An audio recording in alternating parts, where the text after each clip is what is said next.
welcome to the 394th episode of the Random Podcast from Heck. My name is Tony, and this is the podcast about random things in the world of entertainment, which includes movies, TV shows, and comic books. Big shout out to Andrew Loken. He is a big supporter of the show.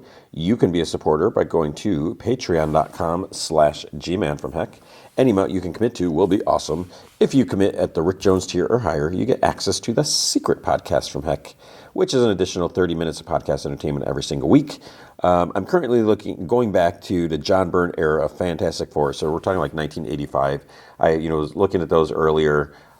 We were doing Amazing Spider-Man, like the John Romita Sr., Stan Lee era, and sometimes I'll do like random comic book or movie, just topics off my mind, and so forth. But if you can't commit to a monthly commitment, you can also help out by going to coffee.com/gmanfromheck, and you can buy me a virtual cup of coffee or two, and that's ko-fi.com/gmanfromheck. And as the Off My Mind episodes are also available for purchase on Patreon. You can go to the shop tab and purchase them there for the same price as a cup of coffee, etc., etc. This week, I don't remember if this happened last week. It might have happened last week. This is a time of year where my allergies kick in, and this is like the weirdest thing. I've been in California for years now, decades, and it hasn't always been like this. But every around the spring, around the winter, it's like something is in the air. It just kills me. It starts with like an itch in my throat. Then I just get like congested, and it sucks. And the weird thing, I don't know the science behind it, but it seems like it's fine. I'm sitting here, reading some comics, trying to read comics and stay awake. Whatever, figuring out like what news is there. I'm fine, everything. And then I start recording, start talking, and then all of a sudden, it's just I start getting stuffed up. And I don't know if there's something with the fact of me talking and the air coming in or whatever, but it's just like, so like sometimes I just have to pause and just like walk around the room or do something, and then it usually will clear up. I don't know. It's just so weird and just so annoying, but I hope you are doing well. So what are we talking about this week? The movie feature is Novocaine, so we can hear about that. And I almost didn't get to see it when I normally see movies. There's a whole fiasco thing. Maybe it's not that interesting of a story, but maybe I'll bring it up. And then we have one episode of Daredevil, Born Again. We have another episode of Severance, and I'm just loving that show. And then we have the final episodes of Prime Target and the final episode of Cobra Kai. That is it. Those shows are done. And we also have some news.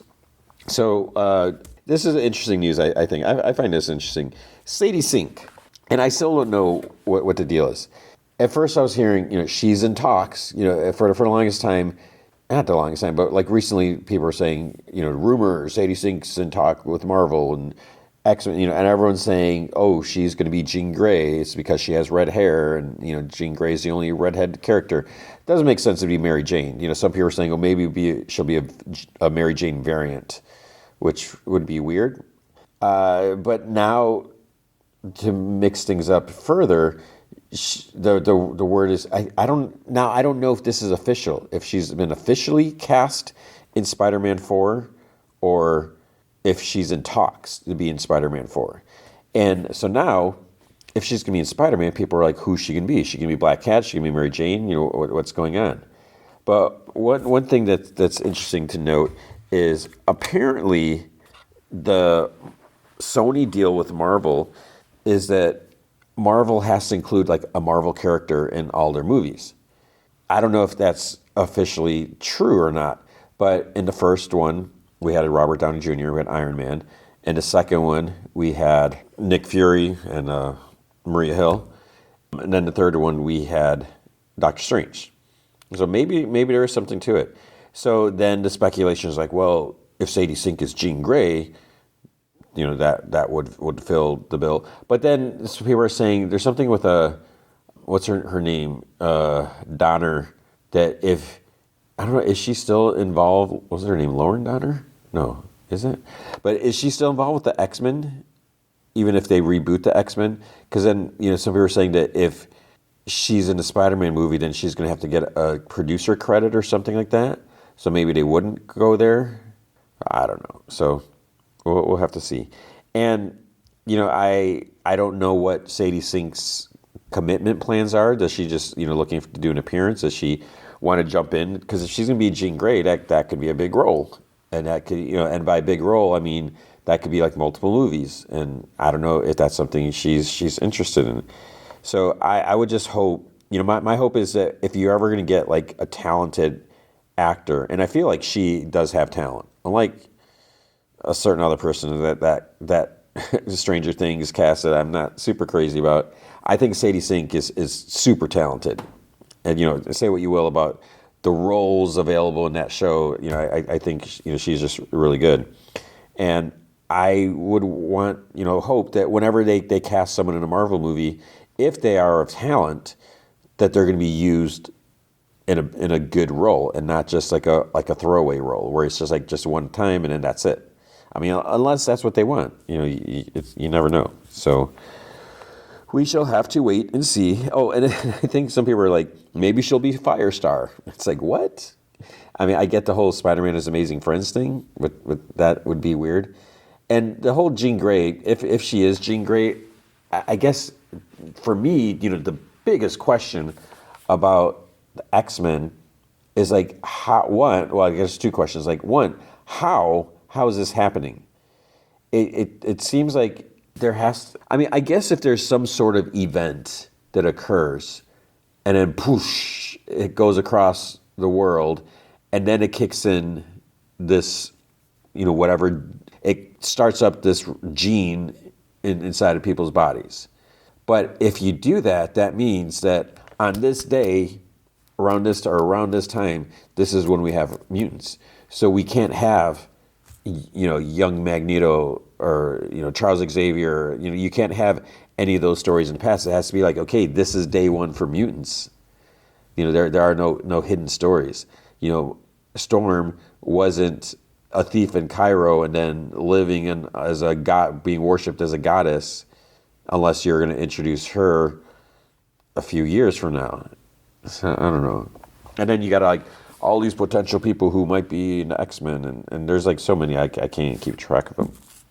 I don't know. It's just it just really bugs me when people just try to go out of their way for rumors. And I guess maybe it's one thing if you actually have some sources, but I never know who really has sources and who's just trying to make stuff up.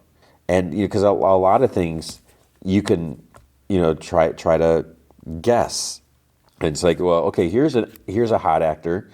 Marvel is looking into this actor, because they're going to want the hot actors, but the hot actors may not always be available or want to. So we'll see. Yeah, and there was also, I feel like it was just recently they were saying Daisy Ridley was going to be in Spider-Man 4. And maybe we'll have Daisy Ridley and Sadie Sink. There's nothing that says we can't have two women. So I don't know. Also Spider-Man Noir, I guess they're saying that it might be released in black and white alongside or as well as color. Now, if they're going to do that, I think they have to be careful because there was someone was talking about when they were like when they're filming and when they see the footage, like some of it's like coming in as black and white. I would be a little hesitant if it's just a matter of, turn off the color. Because like when they did Godzilla -1 color, they said that they didn't just turn off the color, that they actually went in and edited scenes and adjusted things or whatever. So I would hope that if they're planning on doing it, because it's another thing. Like if you're planning on black and white, you need to take that into consideration. So when you're filming, you have to have like certain shades and tones or whatever, and be aware of how it will look. So we'll see. And I don't know what to expect about this show. I mean, I'm hoping for the best, but I don't know. There was apparently I missed this, but there was apparently some potential, some alleged leaks for Avengers Doomsday and Secret Wars, like some concept art. But the Russos are like, nope, that's not real. So like with that, What's the deal with that? So did someone mock up, try to make some concept art and say, oh look, here's, you know, Doctor Doom, or here's the Beyonder, and this whatever. Here's I'm trying to think, Captain America with the Broken Shield, or here's a Ulysses Claw, or here's a Julia Carpenter. No, not Julia. Here's Titania, and you know, someone just make this stuff up, and then they're like hoping it spreads out. But yeah, there's apparently not true. Speaking of Secret Wars, this is not news related, but I have an Audible account, and so I do like the 2 credits a month. I've been doing this for like years, and sometimes I'm like, what could I listen to before my credits expire? Well, there's a bunch of Marvel audiobooks. I did listen to this Black Widow one maybe a month or two ago, and it was good. It was decent, and it was. I don't think I talked about it, but it was weird, and I forget what it was called, and I'm not going to look it up right now. But I mean, I think it's like the only Black Widow audiobook on Audible. But it was like this strange mix between movie, like MCU continuity, and comics continuity. So I found that kind of interesting. It felt like it was leaning a little more towards MCU, but it wasn't quite. So there's that. There's a bunch of like What If comics. I don't know how those are. There's a Moon Knight one, which I'm gonna try, even though it might not be. I think there's like some elements of this overarching like storyline or whatever. I hope not. But there's a Secret Wars audiobook. So I was like, oh, I love Secret Wars, as you may or may not know. So I was like, I've read this comic so many times. I was like, I'll listen to it, and I think it's like 6 hours and 40 minutes or so, like, and it has like a full cast. So I find they did it. They're doing a pretty good job. I have like maybe 45 minutes left, or 20. I think it's more than 45. And it's not just taking the comic or whatever. There are some things added, some thoughts in between, just like other facts, and a couple things omitted. So I would recommend it. It's is it worth 1 credit? Since it's only 6 hours and 40 minutes, that's up to you. But it's interesting to listen to. Okay, but back to the news. With the Secret Wars with the Russos, Joe Russo said that Secret War, about talking about Secret Wars, he says they always create their own versions of the story, but he grew up with the original Secret Wars, and he loved the Jonathan Hickman event or whatever, something like that.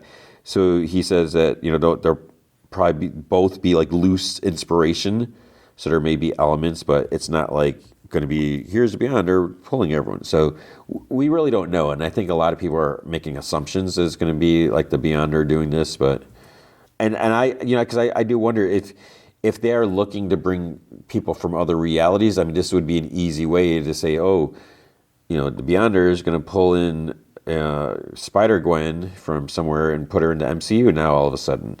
So they could do that, but well, I don't know. Also, Paul Rudd is Ant-Man returning. He's like, you never know. He's like, they know where I'm at.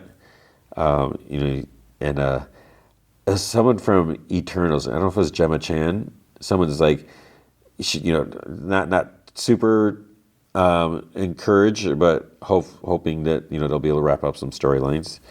So I don't know. There was a photo of Bucky Barnes in Thunderbolts Asterisk. And I don't know if this is I don't think this is a spoiler, but it appears that he is a congressman now, and because he's sitting there, like he's standing there in a suit, he's got some files in his hands, answering questions for something. So I find that's interesting, and this is what I brought up before, if you know what I'm talking about, because I was like, if he's going to be a congressman, and then why is he like going after Red Guardian and White Widow and them, and it's like that's not something a congressman would do, like blowing up cars or SUVs, and so I don't know, but I'm glad that I can now that mystery has been solved for me at least.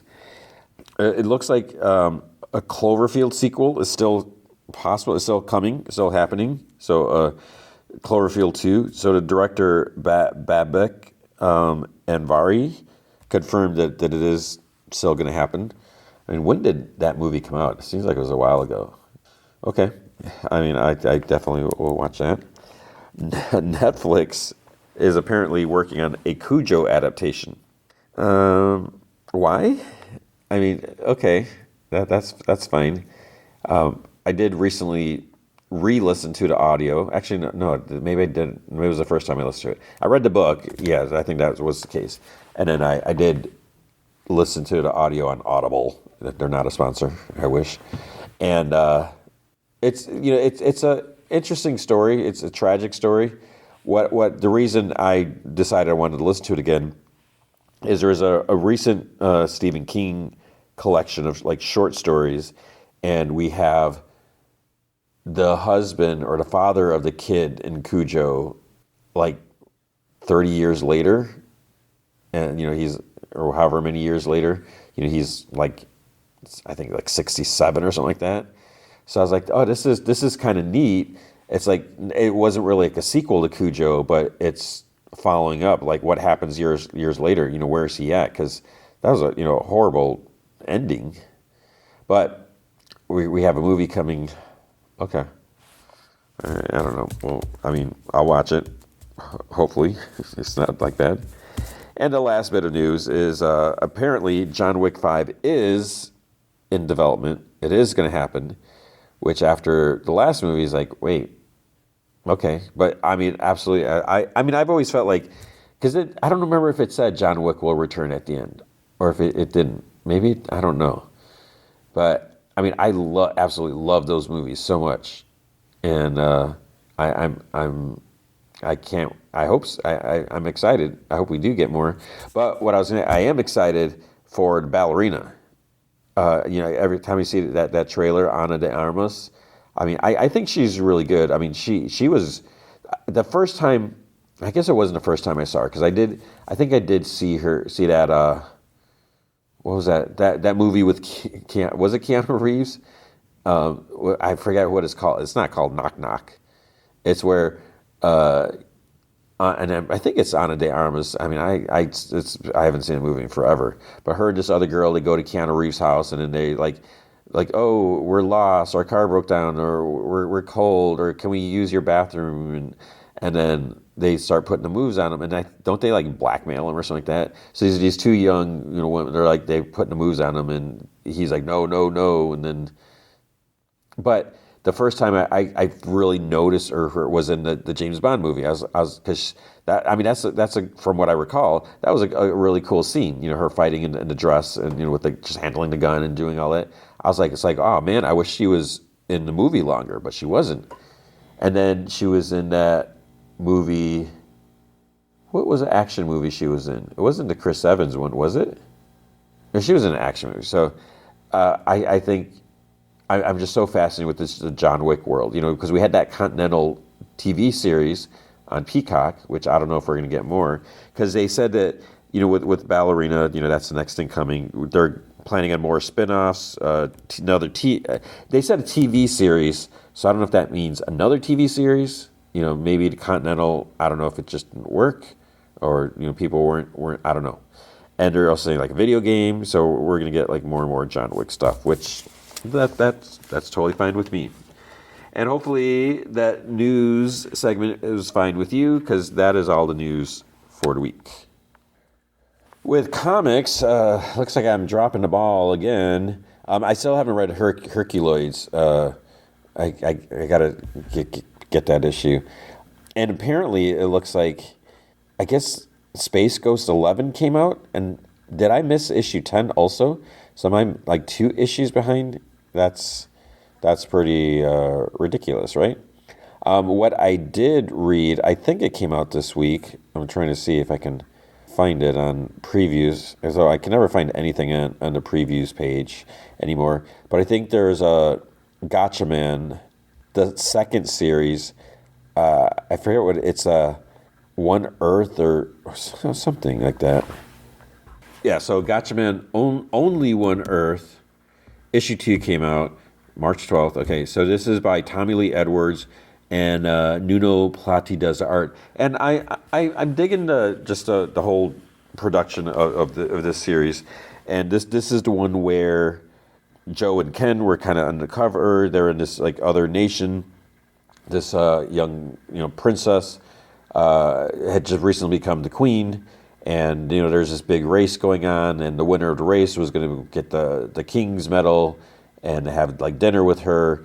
And the idea that Galactor was like planning something, and they were going to try to have an assassin win the race to get close to the queen.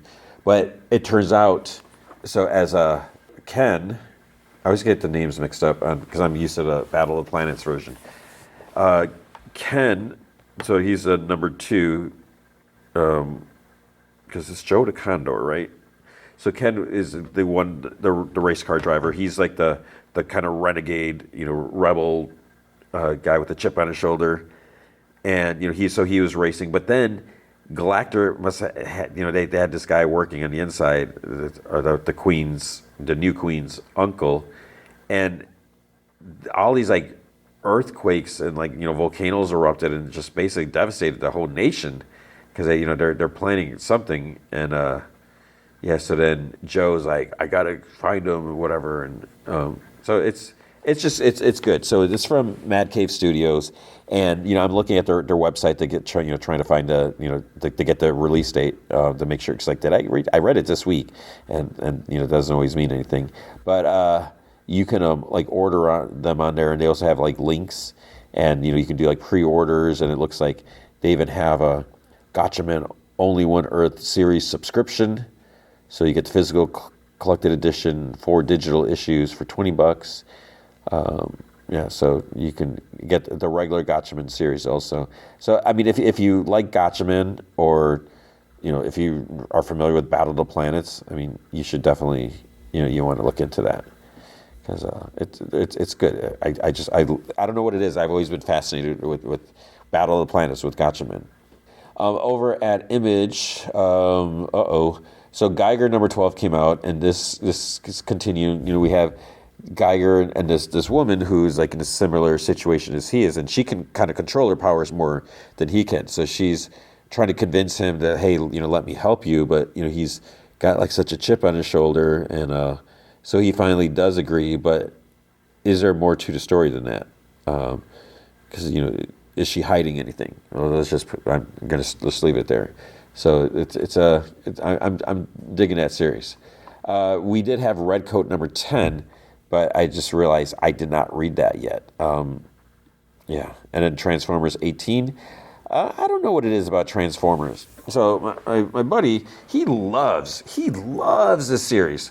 Because when he reads them on his socials, he does like ratings. I don't really do score ratings because I feel they're so subjective. I just think it's hard, to, especially with movies, if you're rating a comedy, if you're rating a superhero movie, if you're rating a movie that's maybe going to be nominated for an Oscar, if you're, I feel like if you're rating all these different types of movies, you're saying this is a 4 out of 5, and this is a 4 out of 5, or this is a 4.5. You're saying that 4.5, to me, the way I look at it, and maybe it's different, maybe people see things differently, but I'm saying if this is a 4, and you're saying this is a 4.5, that means that 4.5 movie is a better movie. There's something about it, there's some piece of it that makes it better than that 4 out of 5. And whether it's a story, it's the acting, it's the editing, it's the cast, I don't know. Somehow you're saying that it is a better movie. So then you might look at like, oh, this movie I watched as a kid, or this nostalgia, I loved it. Everything was really fun and cool. That's a 5 out of 5. But is it really? And I think the same thing goes with comics. And usually, if I'm looking at something, I just kind of go with my gut. I don't break it down into the numbers and how this, you take this, carry the one, and do this, and so I don't do points. But anyways, going back, what am I talking about? He loves he loves Transformers, and it's like, okay, dude, it's like, why? So he's a Turner fan 77 on like Instagram, and so you can see what he does if you want actual number reviews, since I don't do that. But he's loving Transformers, and I like it, but I sometimes forget to read it, and it goes back to maybe I'm just not a diehard Transformers fan, since I wasn't like a religious viewer. When it first came out, I wasn't really watching it because I think it was on at like 4:30 in the afternoon or something like that, and I was like, if I got home at like 3 from school, or how old was I when it came out? But I was like, I can't watch this at this point. And then since it was on like 5 days a week, it's like, well, I can't record it because that's a lot of TV each week, and when am I going to watch it all and so forth? I don't know. And then we got Void Rival 17. I haven't read that. I don't even know what's going on there. And Witchblade number 9. I just got so behind on that. I don't know if I'm ever going to catch up, which is too bad, because I want to root for that comic. So hopefully you're reading it and enjoying it. At Marvel, we had there's another Alien Paradiso number 4. No idea if that's any good, so you can let me know. We had All New Venom number 4. Wait, did I finish reading this? I'm looking at this. I'm looking at that cover. Oh, I didn't finish reading that. That makes sense. Okay, I just opened it up where I left off, and I'm about halfway through, because I'm looking at that cover. Oh man, I knew this was going to happen. I was like, I'm not going to read it, because you got Venom fighting MODOK. I was like, okay, and so. I don't think, I'm trying to remember when the revelation, or when they're going to reveal who Venom is. I don't think it's in this issue. I hope it's not in this issue, because I'm going to really be kicking myself if it was here. Maybe it's the next issue. Hopefully, it's fun. I have not been enjoying the Venom books lately, but this whole idea of this mystery, I find it intriguing. And I did a secret podcast off of mine about this. How long should a secret last? And I mainly focus on Hobgoblin, because that I absolutely loved that mystery, and all the clues we got, and it just kept going. But nowadays, I feel like there's no way you can do a 14-year mystery. No one's going to put up with that. No one's going to be patient for that. And because it just seems like attention spans are so low, and if you do it too short, I feel like it's almost like a missed opportunity. If they just go, I'm really torn with this, because if we're 4 issues into this all new Venom, if 4th issue or 5th issue, if they reveal it, there's like, okay, is that cool or is that not cool? Because that's the other thing that you risk. Is it going to be a satisfactory revelation? Or is it going to be a letdown? Like, are you serious? Like, that's who it is? Huh. And then once that mystery's out, what is there to be excited about? Because the other thing I talked about on that podcast episode is like Wolverine. And, because the biggest mystery was like, what is Wolverine's story? What's going on? Once we found, at least for me, once I read Origin, I'm like, okay. I don't care about his past now. It's like, whatever. There's still some gaps and stuff, but that's like, okay, well, there's the mystery. There's no mystery anymore. So once we find out who All New Venom is, the series is going to kind of take a new direction. I say, if I was editorial, I would be like, okay, if we're looking at the sooner rather than later, if we don't want to stretch it out a year or whatever, I would say let's do it in the 6th issue.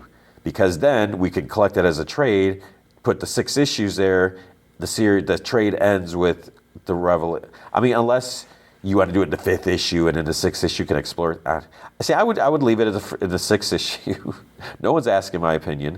I would reveal it in the 6th issue. So if someone is reading by trades, then they could be like, "Oh man, now what?" Stay tuned for Volume 2 trade in whatever 6 months. So that would be my call.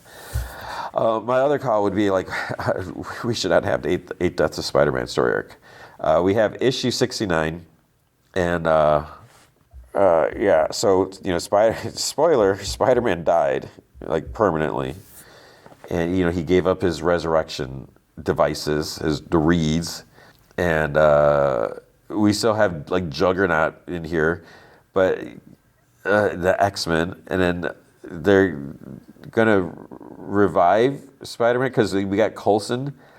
Who was it that? Oh, now I'm trying to remember who. Oh, okay. Someone kind of tells. Yeah, I won't spoil this, but someone's like, "Hey, Death Coulson, take my, I'll say this, I guess my immortality, and bring him back." And he's like, "Really?" That's not really a fair trade, immortality for the rest of a mortal life.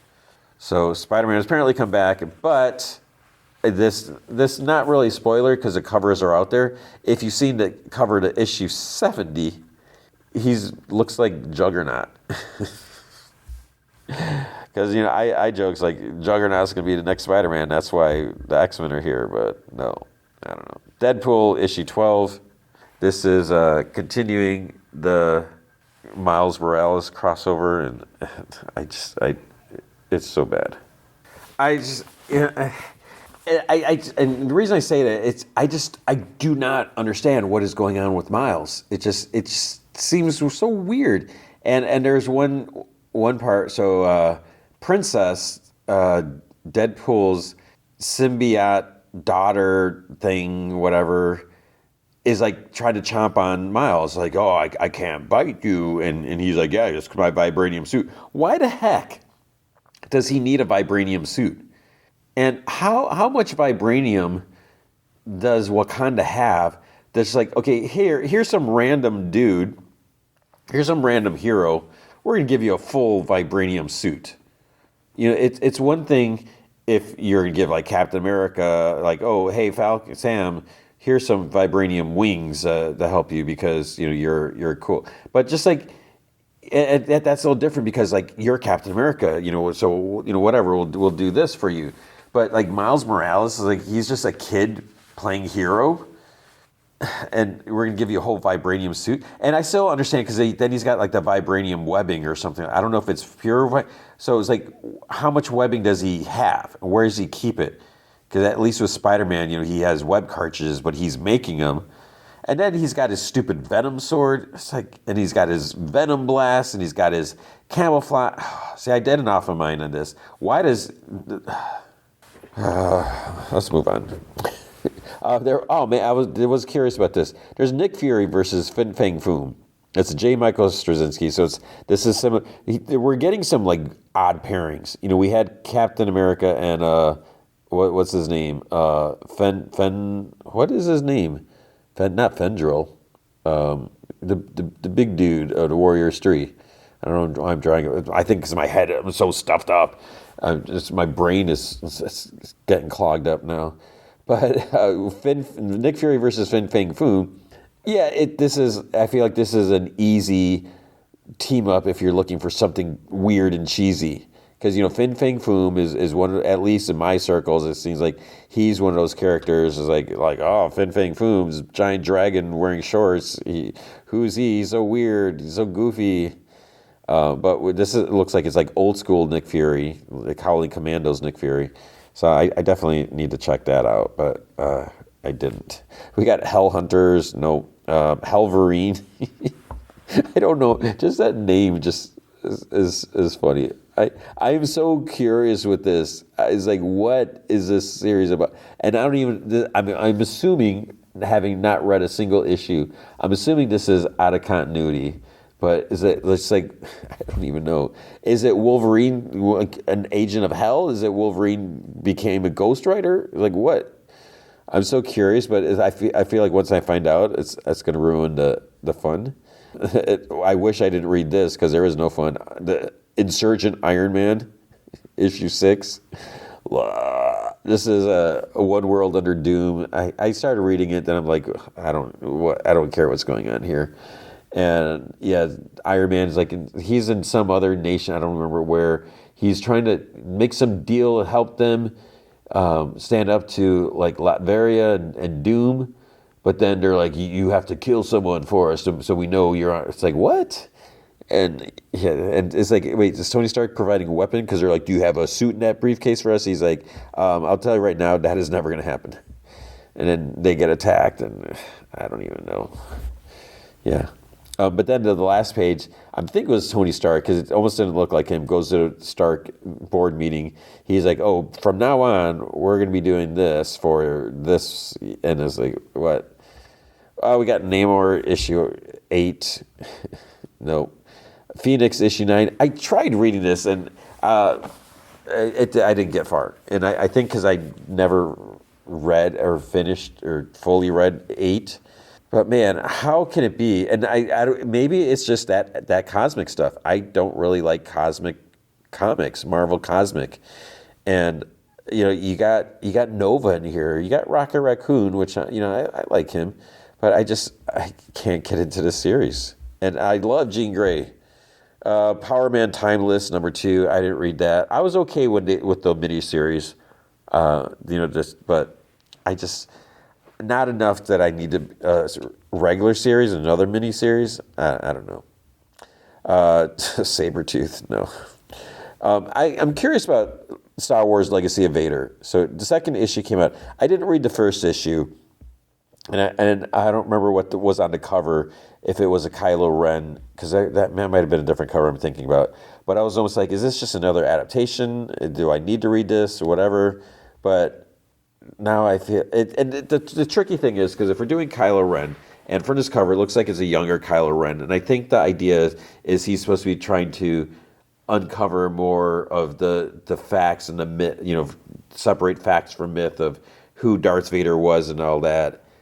So I don't know. I mean, maybe I should track down, the first issue, and read these, because if it's by Charles Soule, that means it should be good, because I like him as a writer. West Coast Avengers #5. More on West Coast Avenger. Tony, why do you have Ultron on your team? Blah blah blah. And there is something with Firestar and the dude that I don't like, but Firestar makes this announcement, which I was like, okay, that happened quickly. So it was handled well, I guess. It just seemed like it was just like so quick. I mean, we're 5 issues in, but it's like it happened so quick, and it was only like on 2 pages and it's done.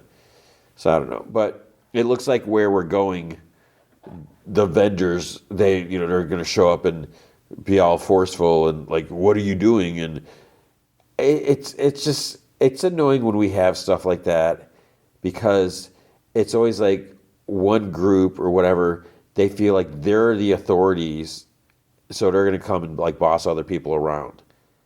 And it's like, who elected you, boss of the superheroes or boss of the whatever, that you can come around and like forcefully threaten, like, we're going to have a talk.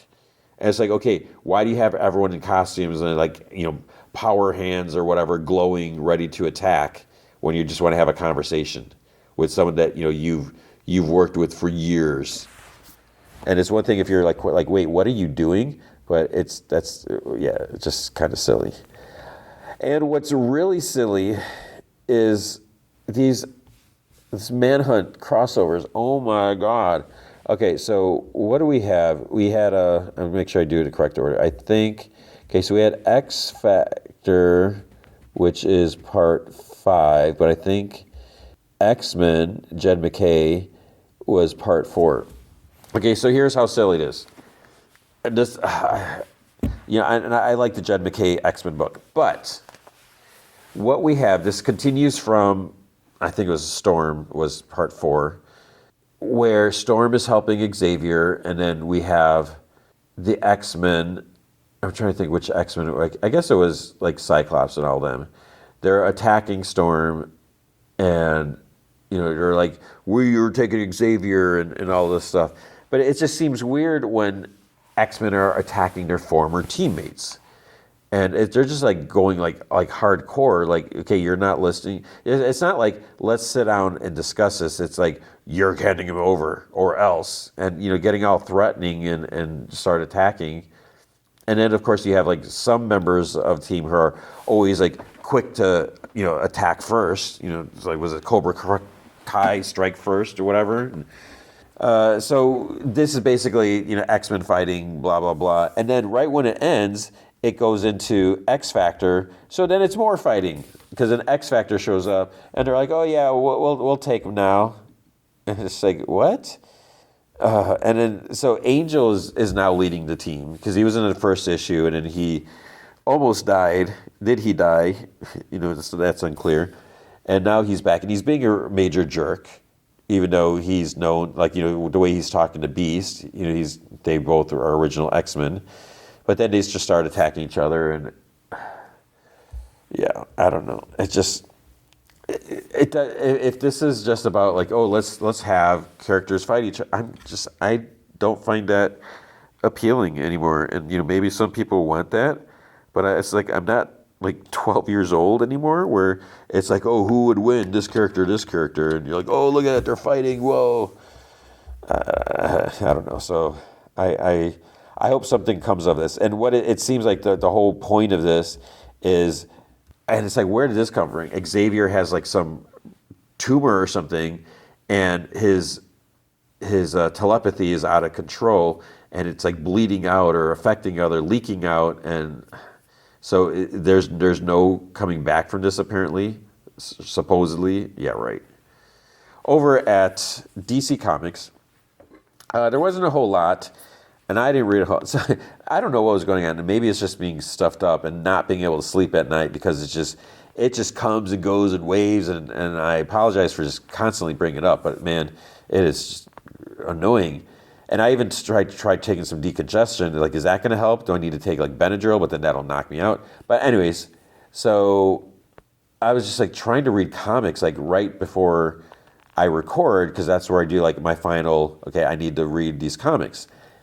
And I'm literally sitting here like falling asleep, like trying to read. I'm like, oh my, I don't know if I did fall asleep. I don't even know how much.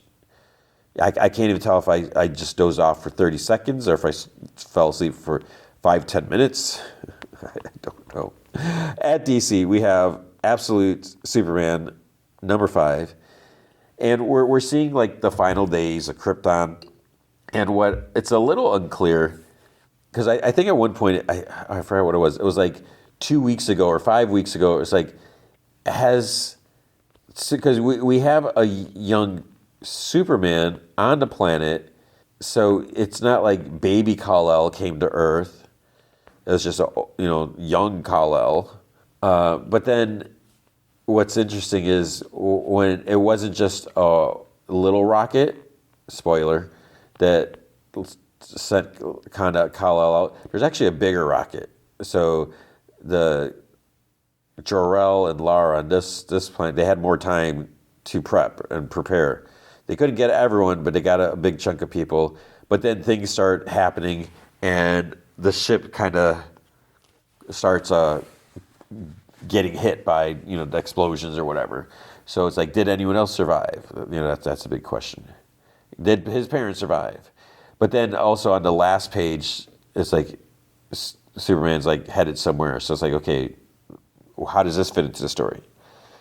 We had Batman and Robin 19. I didn't even read this one, so this is more the Memento whatever character. I just haven't been super excited by it. If I had time and energy, I would have read it, but I was just like, eh. DC versus Vampire, I'm behind in that. Green Lantern Corps #2. So yeah, I want to read this. I want to like this. I started. I'm like, these characters, I don't care who it won. There's one character, I'm not even sure who it was. I don't remember her name, but they're talking like her planet being destroyed or her system or something. And I'm like, who is this?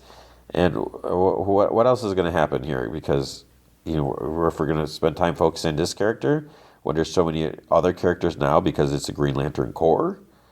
So I don't know. There was Action Comics 1084.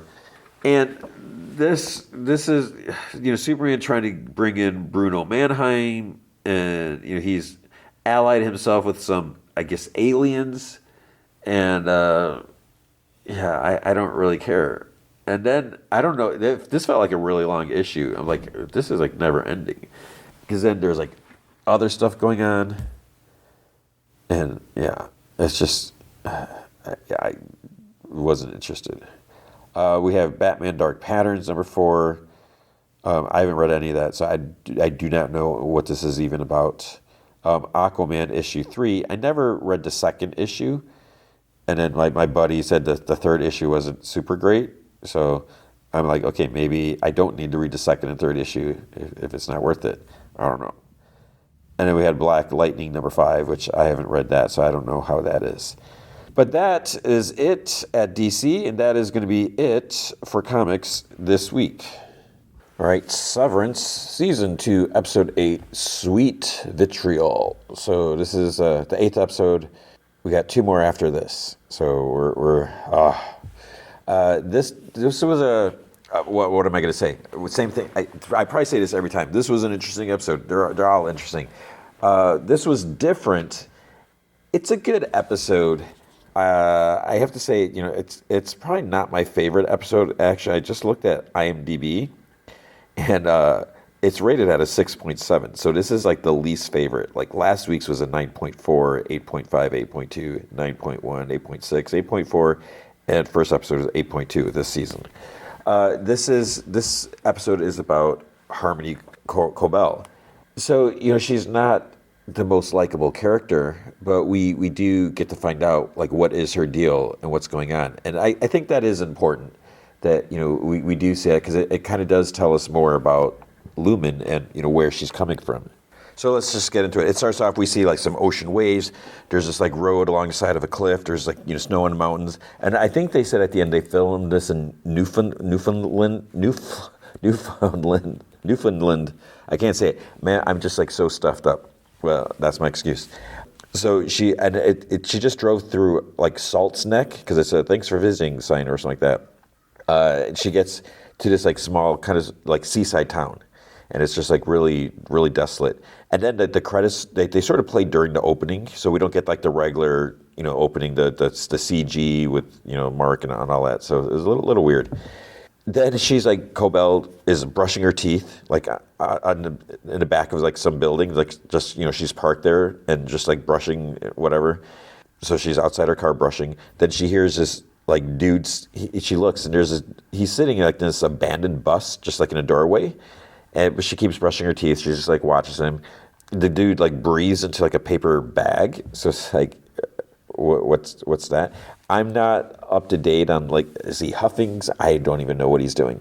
She rinses it with like a bottle of water, and it's just like kind of like tosses the bottle there. So she gets an incoming call on her phone. The display says Devon Scout. So it's like, okay, when is this taking place? This is what we don't know. Is this when she first tried calling her? Or is this after Mark woke up? Is she still trying to call after that? But she doesn't answer it, but she gets in her car. At this diner or something like that, this dude mentions like a cluster fudge in North Pine there's a server dude with coffee. And there's someone's like, it was Dutch Stevens' kid. So I don't know if Dutch Stevens, if we're going to hear that name again or not, but I like to make note of the names just in case. So the guy's like, how to fudge you flip a 2-ton snowplower? And then the snowplower, his name is Hampton, we find out later. So he's like, with stupidity. So then he puts a little bottle of something on a table, and he's like, on the house. And the dude's like, that's mighty kind. Then there's this older lady, Rose, at the counter. She has this, like an oxygen tank, and he comments like, oh, that's a nice hairdo, whatever. So Cobell drives away from where she was brushing her teeth. She walks into the diner, and the 3 people, so the lady, the one dude, and the server, they just kind of stare at her, and then she sits. And she's like, keeping eye contact with the server. He comes over with the coffee pot still in his hand, and she's like, Harmony Cobell. And she's, I think, and she's like, well, flip my toboggan, or something like that. And she just stares, he stares at her for like, I look, it was like 7 seconds. And he's like, you want coffee? And she's like, no. He's like, tables are for paying customers. And she's like, fine, then buy me a coffee. So he pours coffee in a mug. There's a mug at her table. And she's like, this town is older than I remember, frailer. And he's like, yeah, well, with the market readjustment from a few years ago and the fluctuating interest rates, there was a retrenchment from some of the core infrastructure investments. And there's like silence. She's like, I need a favor, but not here. Meet me at the factory. And she gets up and walks out. And she doesn't even drink the coffee or anything like that. So then the dude tells Dot, whoever Dot is, like, close up for him. He grabs his coat, he heads out, gets in his truck. He drives through like the small town. He parks in front of like Cobell's car. So she's still inside. And then she gets out. She stands in front of her car. He gets out. And he's like, you know how fudge it is to ask me to come here? And she's like, I need you to drive me to Sissy's. And he's like, oh, no thanks. And she whispers, if they're watching the house, they'll recognize my car. And he's like, how much trouble are you in? And she's like, enough. He's like, she still lives by the 9? And Harmony's like, I assumed. And he's like, then she's a fudging pariah there. And Harmony's like, well, you can say in the truck, I need to get something. He's like, why would I help you with anything? She gets closer. She's like, we were once chums, old colleagues, lift each other up. He's like, colleagues? And he's like, child fudging labor. And she's like, Keir and Imogen met at the ether mill. You know that? And he's like, was she hacking up a lung at the time? Harmony's like, I could smell it on your breath. Pathetic. He's like, fudge you.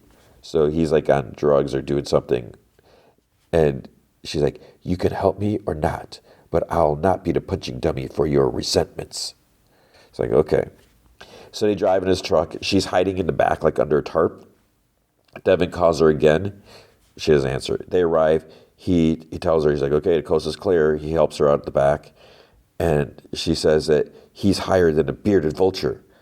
But she doesn't even like thank him or anything like that, for helping her out or driving. She walks up to the house, and then he just stays by the truck. He calls out. He's like, tell her to drop dead for me. And the door to the house opens. There's this older woman there. You are not welcome here. But Cobell, she just like pushes her way like into the house. She goes up the stairs, and the lady yells, this is trespass. I have a mind to call the authorities. So Cobell goes in the bedroom. There's nothing in there but like a bed that's been like stripped to just a mattress. The lady yells, I do not want that huff peddler on my property. So she's talking about the dude with the truck, huff peddler. So is that what the bottle he put in the bar, whatever, selling stuff you huff? Cobell yells down, you gave him his thirst for it. The lady's like, you've a liar's mouth. Cobell looks at some stuff.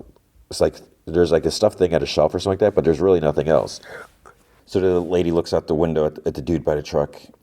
Cobell, she looks at, there's like height measurements on the door jamb. It says Harmony, age 12. And then the lady yells, do you want to come down here and tell me what this is all about?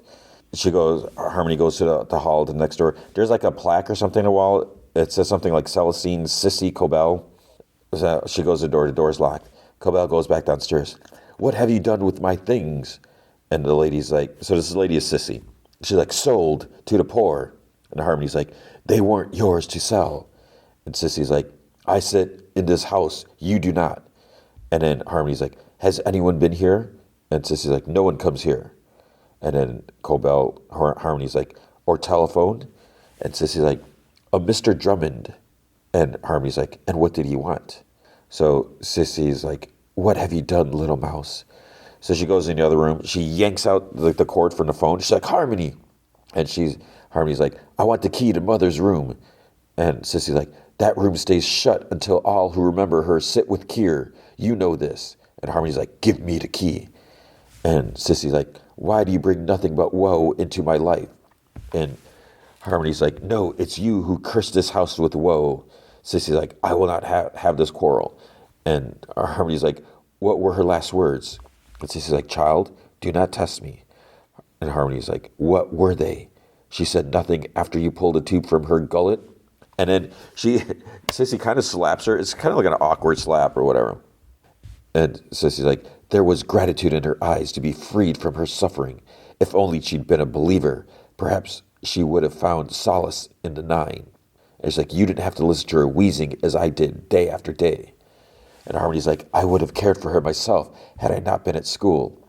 And Sissy's like, where you belonged. But Harmony's like, I didn't even get to say goodbye. Sissy's like, your studies were more important. Mr. Egan saw Keir in you. He really did. And the Wintertide Fellowship, and even at the factory, no apprentice was more industrious than you. Such a disappointment you've proven to be. And Harmony's like, what did Drummond tell you? And Sissy's like, return and plead forgiveness, child. The Egans will grant it. And Harmony's like, and show me mercy, just like you did with Mother. Where's the key? So she kind of like rubs something in her hand, and Harmony like runs up the stairs. So the Sissy calls out like, all you will find up there is pain. So she goes like into another room. She looks at a dresser, so I'm assuming this is Sissy's room. She looks at a dresser, there's like a display on the wall, there's like puppets and like a goat or something like that. And she's like, I found it. So she opens the door, closes it behind her. There's a bed with like some, covers or whatever stuff on there. She looks in a closet. There's clothes still in there. There's a picture on the shelf of a girl. I guess it's like young Harmony. And then she like kind of touches the bedding. She takes out the hose, the tube that she had at her house.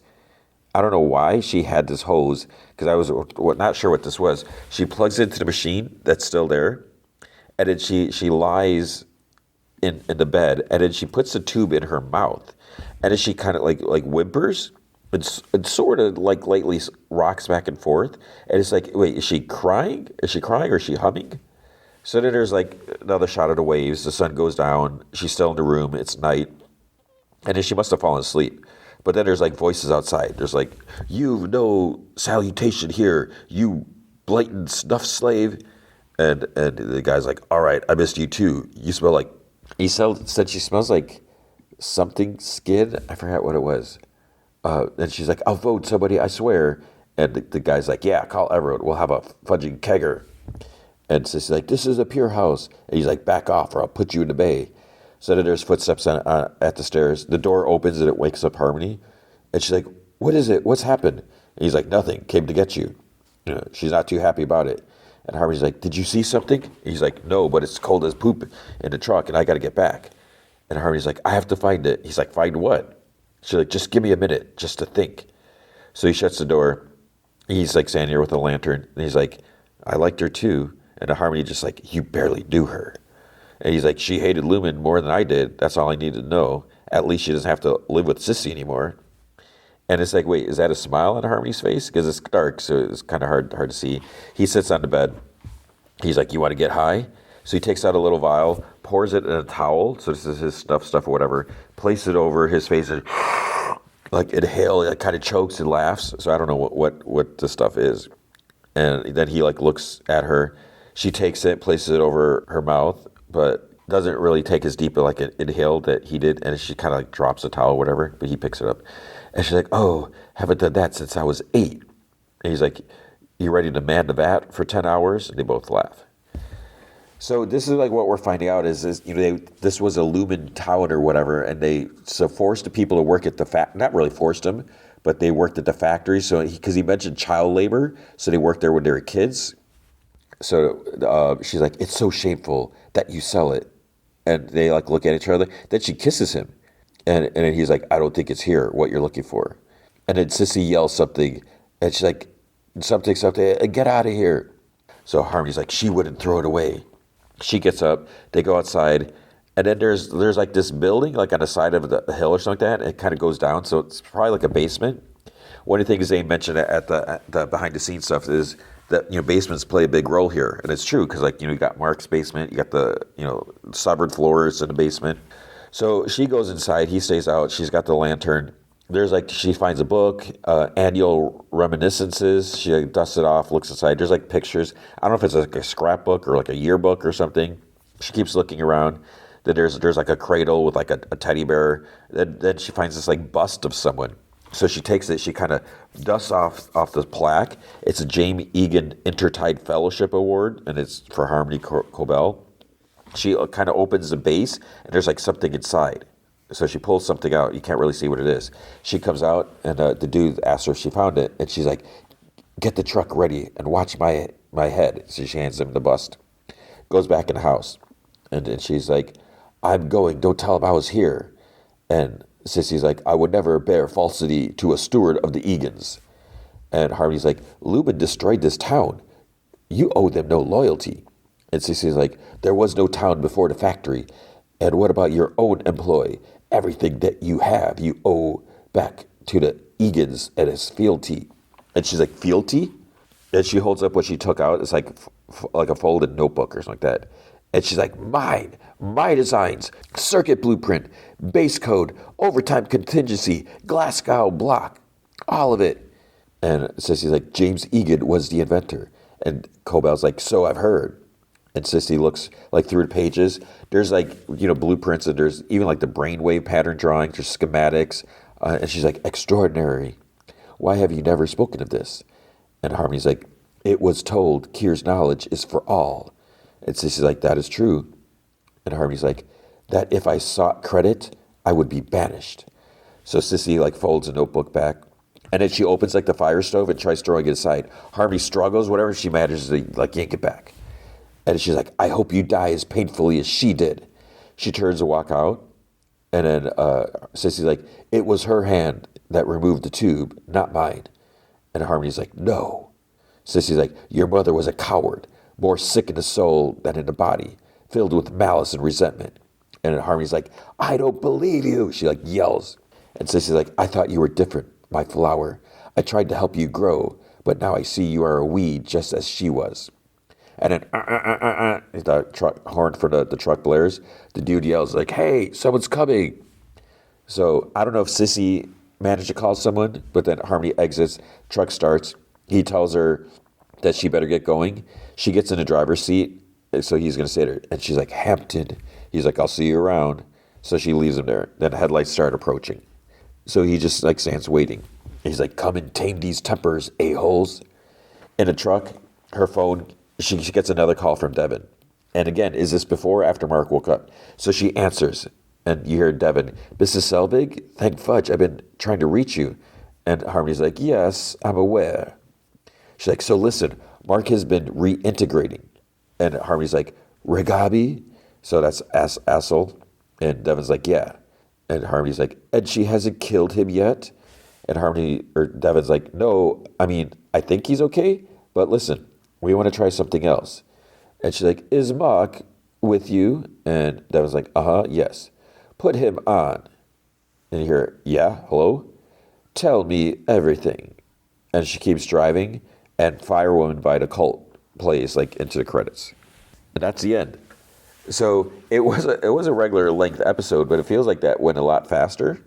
And but it's just, so yeah, we see that the Egans, that Lubid, they basically devastated this town by, once they got what they wanted, they left. And so it's just like a ghost town practically. So it's interesting. Harmony invented all this stuff, not Kier, not James Kier or whatever. Or Egan, James Egan, not Kier. So yeah, that means she's a bigger deal. So it's just so weird, it's confusing. So I mean, she probably knows something that could help Mark, but yeah, I don't know. And the thing is, she obviously owes nothing to Lumen now if they've treated her like this, if they stole her stuff. So we've got 2 episodes left. All right, then Prime Target, Season 1, Episode 8, The Key. So is this the last episode? It starts off in 1975, Stanford University, California. This dude's giving this lecture, like a slideshow thing. He's talking about like World War II. He mentions like German messages were sent in code. They were unlocked by this device, Enigma. So every submarine commander had one. During a sea battle, one fell into enemy hands and the cipher was broken. So the key sharing led to the fall of the Nazis. So and he's like, so how do we deal with the problem in the Silicon Age? How do we keep our precious keys safe while still making them readily available? Answer, for every piece of treasure, we create a special kind of lock, a lock that needs one key to close it and a different one to open it. So 2 different keys, 2 different processes. So that's the second one we make impossible to replicate. So they're linked by a mathematical function, an algorithm using prime numbers. So it's like public key cryptography. And then it cuts to James, Stephen Ray. He's like staring at himself in the mirror. So I'm assuming that means that was him at Stanford. But it's like weird. He's just like looking at a mirror and he's like looking at his eyes, like holding his eyes, I guess his wrinkles and not just the fact that he's old. And I don't know. Then we see Edward and Taylor sitting in the car. So at first I was like, wait, where'd this car come from? He asks if she's in because she's on her phone and she's like deleting files and videos of like Edward's, like the working room and everything like that. So he says that they can't know. And he's like, delete every record of the work I did there. They had cameras everywhere. And she's like, yeah, not anymore. And he's like, it's all gone? She's like, it's all gone. He's like, everything? She's like, everything. She's like, erase every last trace of what you did. The Prime Finder only exists on this phone now. So he's like kind of quiet, and he's just like kind of fidgeting with his hands. She's like, hey, you okay? And, whatever, he doesn't say anything. She's like, all right, let's go. Then she hot wires the car, so they stole the car. Then we see a car and two SUVs. They drive to Kepler Institute at Cambridge. This dude's like, he says they sent everyone home. So, he's like, what happened in London? And Jane's like, nothing happened in London. And she says that they think that they're here because they caught them in CCTV heading towards M11 out of London. So a bunch of dudes access the computers like in the workstations, like the cubbies, start looking at different camera feeds. So they're just trying to see if they can find them anywhere. Then we see this woman, the student, checks her mail. It's Edward's friend Fiona from way back in the first episode, who we never saw again. I think she's only in the first episode. So she goes at that desk dude. I forgot his name. I don't think it was Charlie, whatever. So she got a note, and then she asked the guy, she's like, did someone hand in my sports kit? I can't find it anywhere. So the guy's like, oh, I'll have a look in the back. So he goes back there. She goes to the key box, and she takes a key out of there. So it's like, where's this key to? He comes back, and he's like, oh, there's nothing back there. Sorry. And so she's like, okay. Then she goes in the room. She puts like a bag of stuff, probably like groceries, and the key like on a table, and she leaves. At Kepler, they're still looking at all the cameras. They're trying to see if they can find them anywhere. Edward and Taylor, they go to the room. So it was Edward's old room. So Fiona unlocked it for them, like before he got kicked out. He sits on the bed, and he's holding his notebook. Taylor like gives him some food, like something, and like a bottle of water. She's like, you have to eat. He said that Professor Osborne got him into college, and then he got him this room. He's like, everyone wanted it. Professor said that I would like the view. He said that they would do their tutorial in the grass. He said he would have been lost without him. It was the first time he ever felt like he belonged anywhere. He's like, and now he's dead. So Taylor said, she's like, the professor cared about you a lot. She's like, anyone could see that. And he holds the notebook. He's like, I thought this was beautiful, but now. So he says he wants to fight back. And Taylor's like, good. He's like, Kepler, Carter, Axion, Jane, let's burn them all to hell. And Edward's like, we use it once and then we destroy it. So she's like, I think we just got to be careful because they'll track it. It's like shooting a flare in a dark room. Then they get startled because Fiona decides to come back and asking, she's like, what's going on? So she tells them, and she looks at Edward, she's like, you look like poop. And Edward's like, you shouldn't be here. And Fiona's like, well, first you disappear for I don't know how long. And he's like, okay, I'm sorry. And she's like, well, I thought you'd done something crazy, like run off with that bar guy. And she's like, who's this? Pointing at Taylor. So he introduced them to each other. And she's like, wait, are you two? And they're both like, no. So Edward's like, listen, Fee. He's like, you've been amazing. I'm so grateful. But please, you cannot be here. And she's like, okay. And then Taylor's like, just wait a second. And she's like, there's one last thing he needs you to do for him. So Jane checks in with one of the suit goons, asks if they've got anything, but it's like, wouldn't he say something if he did? So she's like, all right, call Cambridge police. A body was found in the city of London last night, dumped in a back street. Edward Brooks is a person of interest. We say he's here in Cambridge. And the dude's like, well, what if they arrest him? And she's like, we tracked their inquiries and we get there first. So then the desk guy knocks on, what's his name, James, Stephen Ray's office. Says the police are at the front desk. They're looking for Edward Brooks. And James is like, Brooks, he's not with us anymore. He's been sent down. He's like, did you tell him? And the dude's like, I did. They said that they had good reason to believe that he's in Cambridge, sir. And he's like, all right, stall them for 10 minutes. He's like, I'll make a few calls. Fiona walks with, she has like a hood on. It seems kind of weird, like out of character, but she's wearing his hood. She goes to use a computer at the library, shows her ID, whatever. It logs in, and there's this access code that she has on a piece of paper. So she logs in, and as she texts, and her phone buzzes. So she tells the desk that she's just going to step out to take the call. She'll be right back. On the phone, she tells Edward that it's done, and she's like, it'll log out in 2 minutes. So then he calls Darnell College or whatever and asks to be put through to admin. The Fiona's, we see a computer, it's about to log out, like 10 seconds. The lady at the desk there answers a call, and Edward, but I don't think he's on the line. I don't know if he's just like, if he's saying anything. But then we see Taylor, she sits at the computer, and she's wearing a hood too, a similar jacket. So I guess it's like a distraction thing. She starts typing, and then she's sending stuff from like her phone, like files. She's doing something, so she's using the code. We see Edward, he burns the notebook in the sink. So suit guy, we see him, he's looking, and he finds something, so he gets up, and he tells them that he's out and open. And we see on the camera, he's walked out in the middle of a street. So Jane's like, get down there and take everyone with you. So then Neil, the Kaplar guy in like the big office, he's like, what's he up to?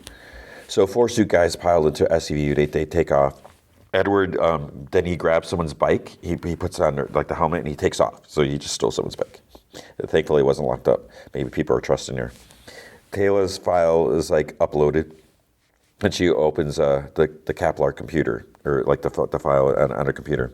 The guys get out of SCVV at the location that he was at. Suit guy's like, he's on foot, he couldn't have gone far, so they like spread out. Taylor's like typing, she's working, whatever. And then one bank of cameras, like in Neil, in his office, kind of goes out, and followed by the second one, and there's like some code on the screen or something like that. She tells Neil, and she's like, operating glitch, and then he's like, she's infiltrating the system, and Neil's like, but there are protocols. It's like, we're drilled for this, and Jane's like, no, not for this. This Prime Finder can break through any computer system. All we can do is find them, and fast. And he's like, she's decrypting the entire system. She's taking the Axion project, email, surveillance, everything. And Jane's like, damn it. She's like, trace the attacks back to the source. And Neil's like, let me see if I can get a location for her. She's sending our data someplace. And Jane's like, she's sending our data someplace. And Neil's like, I got her. She's here. And Jane's like, did you get her cell phone? And he's like, no, she's not on her cell. She's in Darnell College.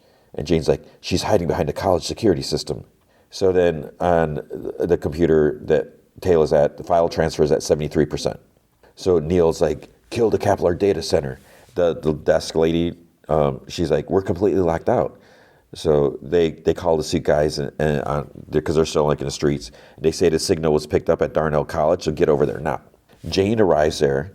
She walks in. The computer screen's at 89%.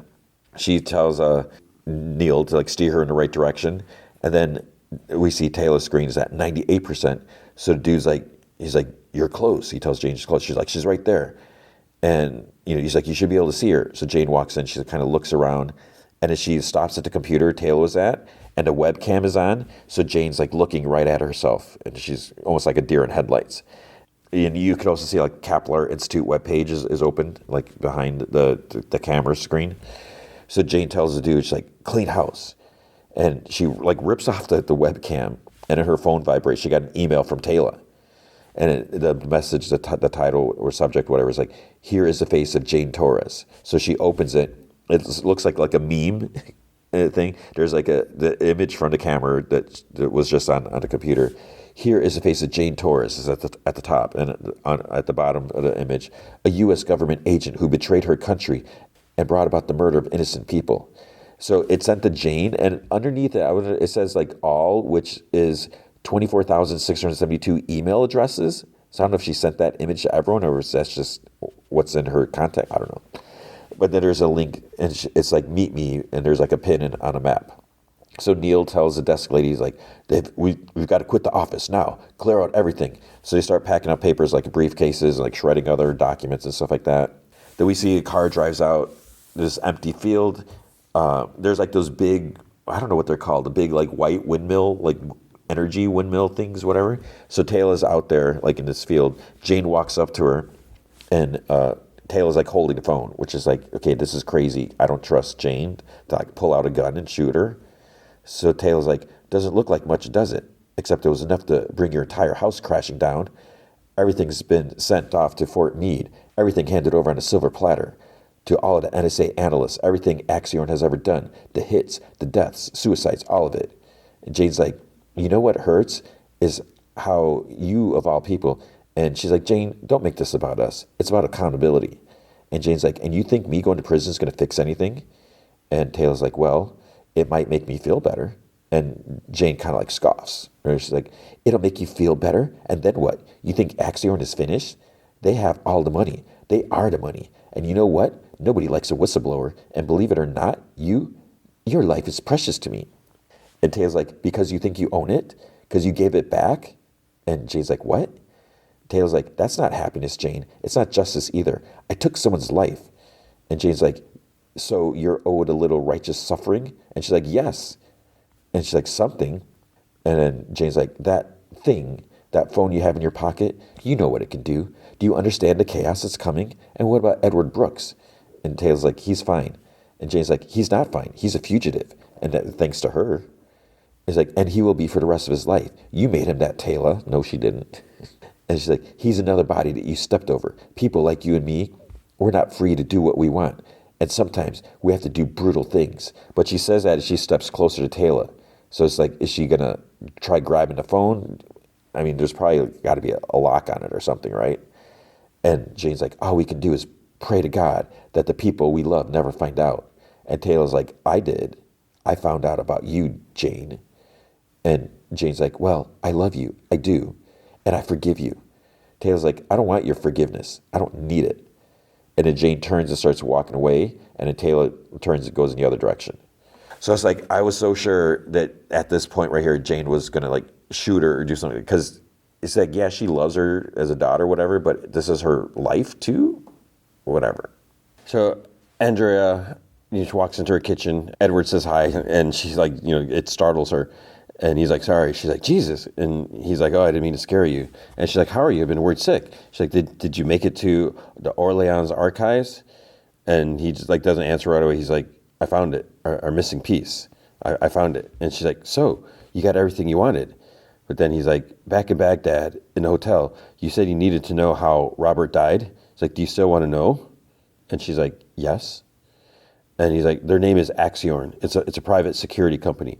Mercenaries in the pockets of a number of banks. It's the maths, the prime finder. That's what they're scared of. Opening up the floodgates, all that stuff that they want locked down. I mean, it goes back years, decades. Suppressing, killing Safia, killing Robert, killing anyone. And she's like, all right. And then he's like, he died trying to protect me. And, he like puts his hands in hers and, she puts her hand on top of his and she's like, we weren't perfect, but I do miss him. Then her phone rings. It's that dude, Stephen Ray, I think his name's James, right? And he's like, caught you at a bad time. And she's like, no, it's fine. And he's like, it's just that I'm rather concerned about Edward Brooks. And she's like, why? He's like, well, we've had the police here in college wanting to speak to him. Apparently, it's all very urgent. I do want to help. So if you've any idea where he might be found. And I'm like, oh, are you serious? And she's like, well, as a matter of fact, he's here with me.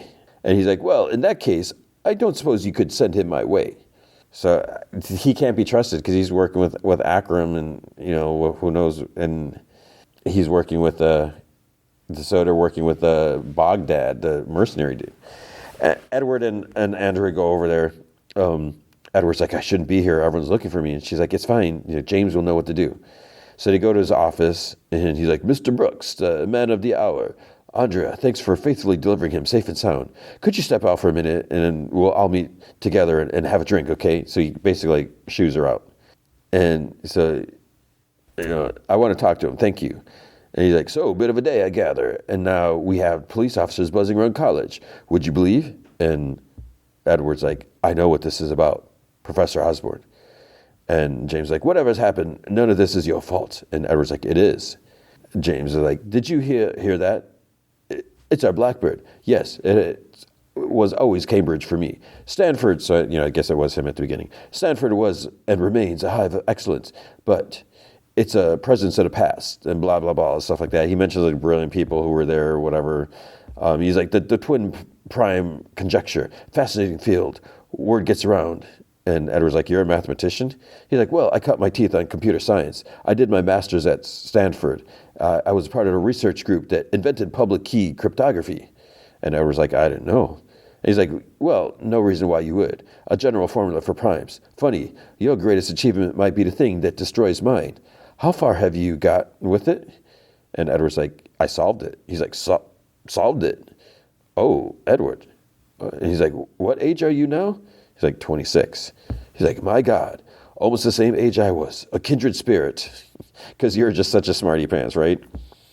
And he's like, do you feel it, the hand of history? But Edward just has like tears because he's thinking about Professor Osborne and just everything. He's like, strange, the fear, the hair rising on the back of your neck. Nobody expects that. So what now? And he like gets up, stands next to Edward. Come, I can help you with that. Taylor, meanwhile, goes to Edward's place and she sees a notebook. Like, I don't know if it's just partially burnt. I don't know if it's burnt enough. She notices that, like, she checks his drawers and they're empty. And she calls Andrew and asks if Ed is with her. And Andrew's like, no, I left it with the master, a college dude. And, it's like, I can meet you there and take you to him if you'd like. And Taylor's like, yeah, sure. Then Andrea notices this. He notices a dude. I was like, wait, who's this dude and lady? She hurries after them. So we'll come back in just a second. James, meanwhile, takes Edward to Melinda's office. And he's like, this feels like a place you could work in. And Edward's like, this was Robert's office. He was a professor. And James is like, as you would be. I know you don't care for all that, but I'm offering you a sanctuary. The proof. In what form does it exist? And Edward's like, I wrote it down in my notebook. May I see it? And he's like, I burned it. And James is like, you burnt it? And he's like, yes, I don't want it anymore. But it's still in your head, isn't it? You need protection. You need a home here alongside Newton and Ramanujan. You told me it was your dream, Edward. So then it's like, oh, the dude that Andrea saw was Akram and his daughter. His daughter's name is Athena. So she goes up to him. She's like, Akram, whatever. And, he says, oh, you remember my daughter, whatever. She's all smiles and everything. And Andrea, so she has to be polite.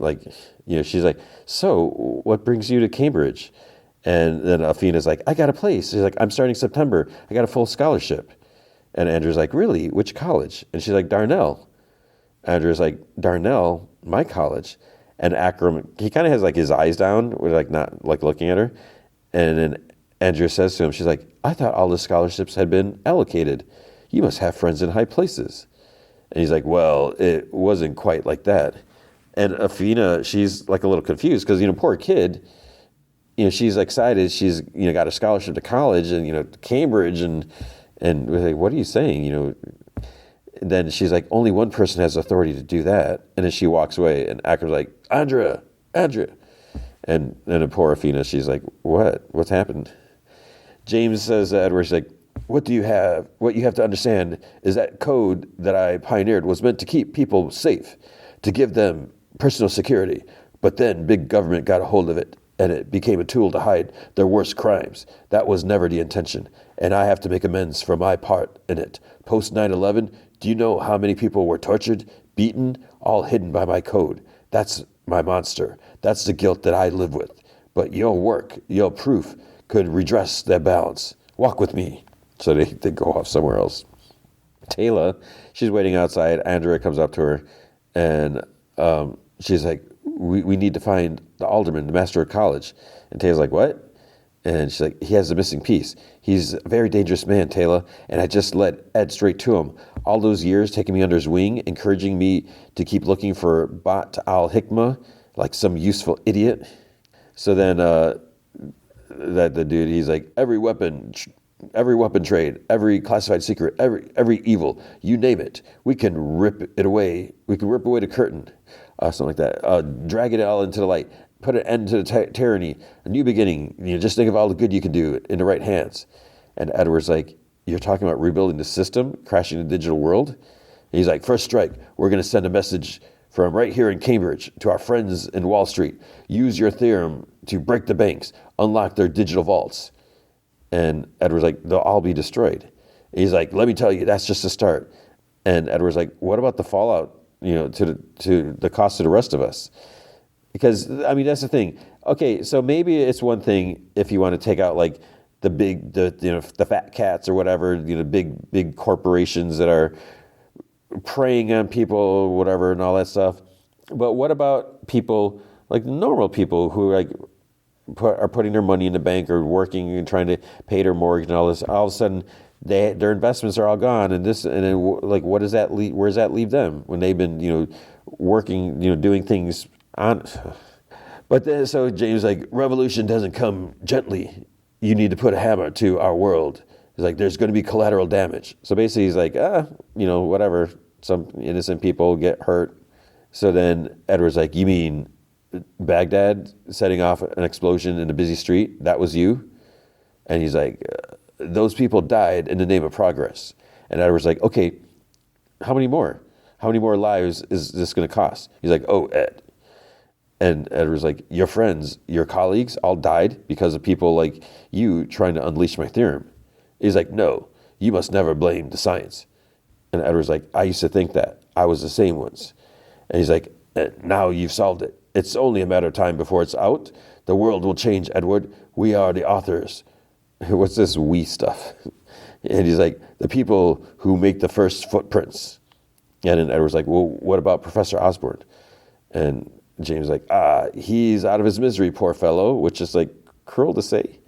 He's like, but he nurtured you for greatness. And now that it's here, your time, he would have been happy. He would have been proud. And Edward's like, I watched my friend get killed right in front of me.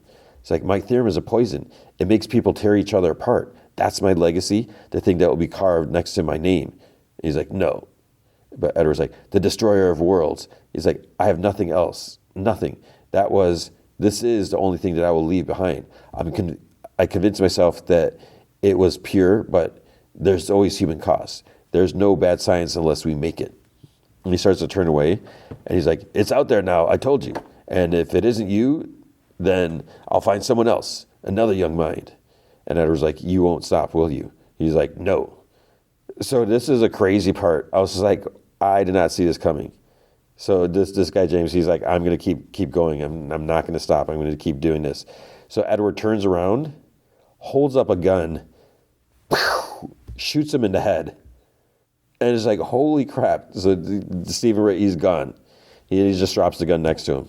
And then Taylor and Andrea come running up from like behind. And Taylor's like calling out his name. And she's like, are you okay? And then she bends down and looks at the master dude. And there's blood pooling around his head. It's like, oh my God. Andrea looks him in the eye. And then she's like, Taylor, get him out of here. Take my car. Go, go, go. So they run. They reach her car, but then Ed like stops before getting in. She's like, Ed, what are you doing? We got to go. Get in. He finally does. Then she looks at him while she drives. He's just looking ahead, like clenches his fist. Andrea bends down and she looks at James, Stephen Ray. She grabs a gun and then she runs. And then Edward's like, I should have. And Taylor's like, what? He's like, I should have. And he kind of like finger guns to his head. And she's like, no, stop. He's like, the proof is in my head. I'm the weapon. And she's like, okay. And then she like pulls over because they're like in the middle of nowhere now, like in countryside. She's like, then use it for something good, okay? He's like, you're going to have to go. He's like, what? She's like, you're a target. Those people are going to come looking for you. And if they find you, they're going to hurt you. They'll use you, Ed. You're not safe anymore. Sometimes things happen and we have to make sacrifices. And somebody's going to have to be held accountable. And he's like, what are you going to tell them? She's like, something not involving you. He's like, Taylor. And she's like, look, Ed, someone I love died because of me, and I never paid for it.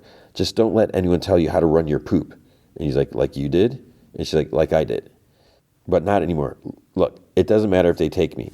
She hands him her phone. She's like, you've got the Prime Finder. He's like, it matters to me. You matter to me more than this. And she's like, listen, just go.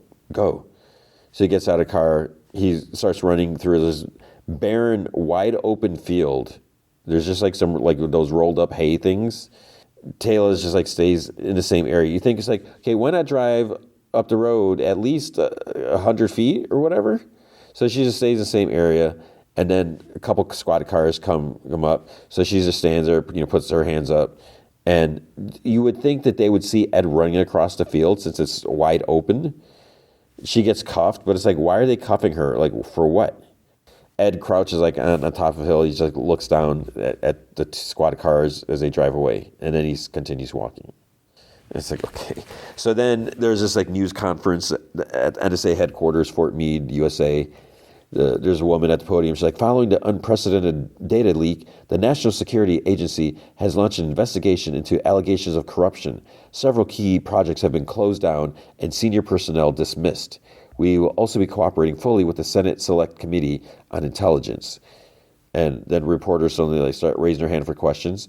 She's like, at the direction of the National Security Advisor, the NSA has promoted Andrew Carter to Chief Director of Surveillance Operations. So, Andrew's a stupid dude that he's the one who killed Professor Osborn. So she's like, he will be taking on full responsibility of the overall operational and strategic direction of the surveillance division. I will hand things over now to Chief Director Carter, who will answer your questions after delivering some brief remarks. And then, so after brief remarks, all the stupid reporters have their hands up. So I guess they're not listening. So then stupid Andrew walks up to the podium. Good morning. Ugh. And then we see like the press conference like on a big screen in the city. There's like no audio. Edward, he sits like, with a hoodie on. He's just kind of looking at the screen. So he takes out the phone, and then Andrew on the big screen, he looks straight ahead as if he's like looking right at Ed. And then there's some like info on the screen, like scrolling and stuff like that.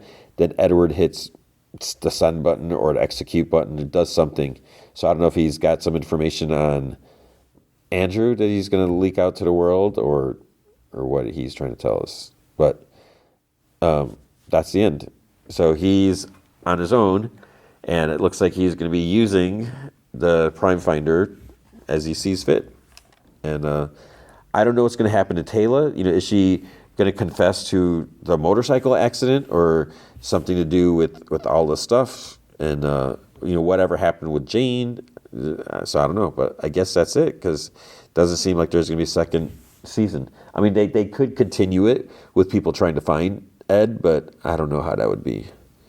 So that was a Prime Finder. So, I still don't like the idea of there being a formula. See, now is there a formula for prime numbers? There isn't, or is there? That was Prime Target.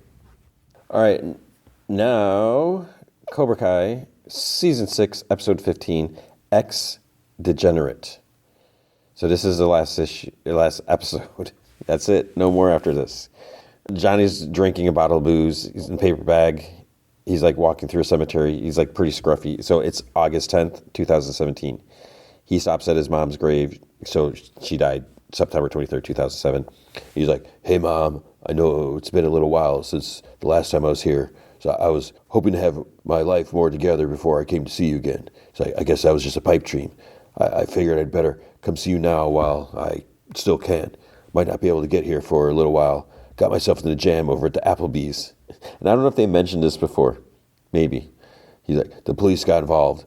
It's pretty much even odds they'll lock me up. They have this new thing now called high-definition cameras. It's like you can see me clear as day. Trying to drown this manager in this hot. He's like, well, you don't need to know the details. So he like sits down, next to her tombstone, headstones, whatever. He's like, I've been holding on these past few years. He's like waiting for something to finally come my way. And all it took was an a-hole calling me a loser to send me off the deep end. He's like, remember when you used to come to my tournaments?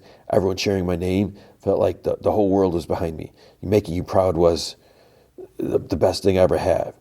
I never wanted that to end. After high school, it's just been one loss after another. No one rooting for me, no one in my corner, nothing to be proud of. And it's taken me a while to realize, but I get it now. He's like, the guy at Applebee's was right. I am a loser. He's like, the sooner I come to terms with that, the better. Because in life, you don't get second chances, Mom. And his eyes are teary. He's like, I'm sorry I let you down. He gets up. So it's like, and that's, that's the beauty of the show, where, Johnny was a jerk in Karate Kid. But as we all truly know, Daniel was a bigger jerk, coming in, swooping in, trying to steal his girlfriend and do all this stuff and pouring the hose on him and that Halloween dance, whatever. So in the present, Johnny looks at a photo album. There's a picture like him as a kid with his mom. Carmen comes in with baby Laura, and she's like, oh, you're up early. And he's like, oh, I couldn't sleep. So then she's like, oh, she must take after you or something like that. So he takes her so Carmen can shower. And it's kind of interesting. I don't know if it was intentional or not, but, Laura was kind of crying, everything like that. She stops once Johnny takes her. So I'm assuming that's supposed to be like, oh, he must have a magic touch or something. So he tells Laura that, Daddy has a big fight, second chance. He's like, I can't bow out. But so here, I'm thinking at this point, it's not just like about that it's a fight. He's like, or I'm like, what if Wolf decides to harm, cripple him, just do something, because I'm sure, when they're talking about like, oh, kick Miguel in the back, and because he broke his back before, he's not one to shy away from that, and he could hurt him, or he could like kill him. Oops. So I don't know. I mean, it's just like, has anyone really thought about that? It's like, did they trust this guy? Do they know what's happened in his fights in the past? It's like I don't think they said that. So he says he can't blow it. Johnny's training with Daniel and Chosen at Cobra Kai. We see like cut scenes with him. There's like some. I'm trying. I'm a little confused here. I don't remember if did I totally forget something. But there's scenes like him and Wolf fighting. And when I was watching this, I was like, is this, and I don't even remember what it was, but I was like, is this foreshadowing, or is he imagining like what might happen? Because, he says he keeps messing up, like, the Chosen, and eventually Daniel's like, whoa, he's like, let's take a break. And Johnny's like, no. And Chosen's like, you need to conserve energy. And Johnny says that, he's like, I haven't even gotten started. And he tries like his, like, jump kick, flying tornado, whatever, knocks down a dummy. Chosen said, not bad. Daniel's like, it could, knock him out, but you're leaving yourself vulnerable. You might want to hang back and let him come to you instead of trying to win it all with one flashy kick. And Johnny's like, ha. He's like, says a guy who beat me with a flashy kick. And Daniel's like, the crane kick only worked because you ran straight into it. It's like, you run right at Wolf, it's going to be like running into a buzzsaw. And Johnny's like, yeah. He's like, I'm a buzzsaw too. He gets like the hand pads. He's like, meet me outside. And Chosen's like, you must help him find balance. Outside, like they're like in the parking lot somewhere. I don't know if there's like a grassy area or something. Johnny tells him to hold the pads tight, because he doesn't want to knock him down. Daniel asks he's like, did you get enough sleep last night? Johnny's like, I'm fine. So he holds up the mats or whatever. But then Daniel just drops him on the ground. He's like, what the hell are you doing, man? He's like, pick up the damn pads. He's like, you gonna help me here or not, LaRusso? And Danny's like, hey, it's like, you want me to be your sensei, right? Sensei knows when his student is off. So Johnny's just like, ah. And Danny's like, and so does a friend. So Johnny kind of paces a bit. He's like, every fight I've gone into, I always knew I was going to win. Even if I lost, it didn't matter because I knew in my heart I could have won. But Wolf, he's younger, he's stronger. No one's ever hit me harder. So I was like trying to remember, like, when did he hit him? And Johnny's like, ever since '84, I always wanted a do-over. He's like, now that it's here, I feel like it's some giant setup to label me a loser for the rest of my life. Danny's like, you're not a loser. He's like, yeah. And then Danny's like, do you remember Rocky? And Johnny gives him a, like, who do you think you're talking to? Like smirk. He's like, what? And Danny's like, yeah, look, I know you're a big Rocky 3 and Rocky 4 guy. Mr. T, Drago's, like, they're fun and all of that. But to me, the OG is the best, bar none. So you remember who won? And Johnny doesn't say anything. And he's like, Daniel's like, Rocky's training hard the whole movie. And in the end, what happens? He comes this close and he loses. He's like, does he feel bad? Nah. He went the distance. It felt to him, to everyone, like he won. He gets to hug the woman he loves because when the fight is over, that's all that matters. It's the same thing with you. Whatever happens, you got people around you who care about you, man. It's like present company included. It's like, that's what makes you a winner. And Johnny's like, you're pretty good at the sensei poop. And he's like, good, because break's over. So training montage. This is all like Rocky. Is it Rocky 3? Rocky 4? Rocky 4. Because they're like, you're the best around place. And, they're like at the beach, like doing stuff. And they're like running down the sidewalk. Other kids and adults start like cheering him on and like high five him. And then they start running behind him. It's like, what? It's like, who's going to start like running after him? And then they're like splashing in the water and they like hug and whatever. It's like, okay. Daniel and Amanda have some wine and she's like, oh, training must have gone well. Johnny's sleeping on the couch snoring or whatever. So they're having a dinner, like everyone's there, like the family's there. Daniel's mom came over, she did the cooking. So Carmen asked Miggy, he's like, do you want to share your big news? He's like, yes. He's like, so I got into Stanford. And Sam's like, what? Oh my God, that's amazing. And Daniel's like, good for you, Miguel. And she's like, wow, so so they saw your victory and reached out? He's like, no. They accepted me while I was fighting. I guess it was in my inbox when I was on the mat.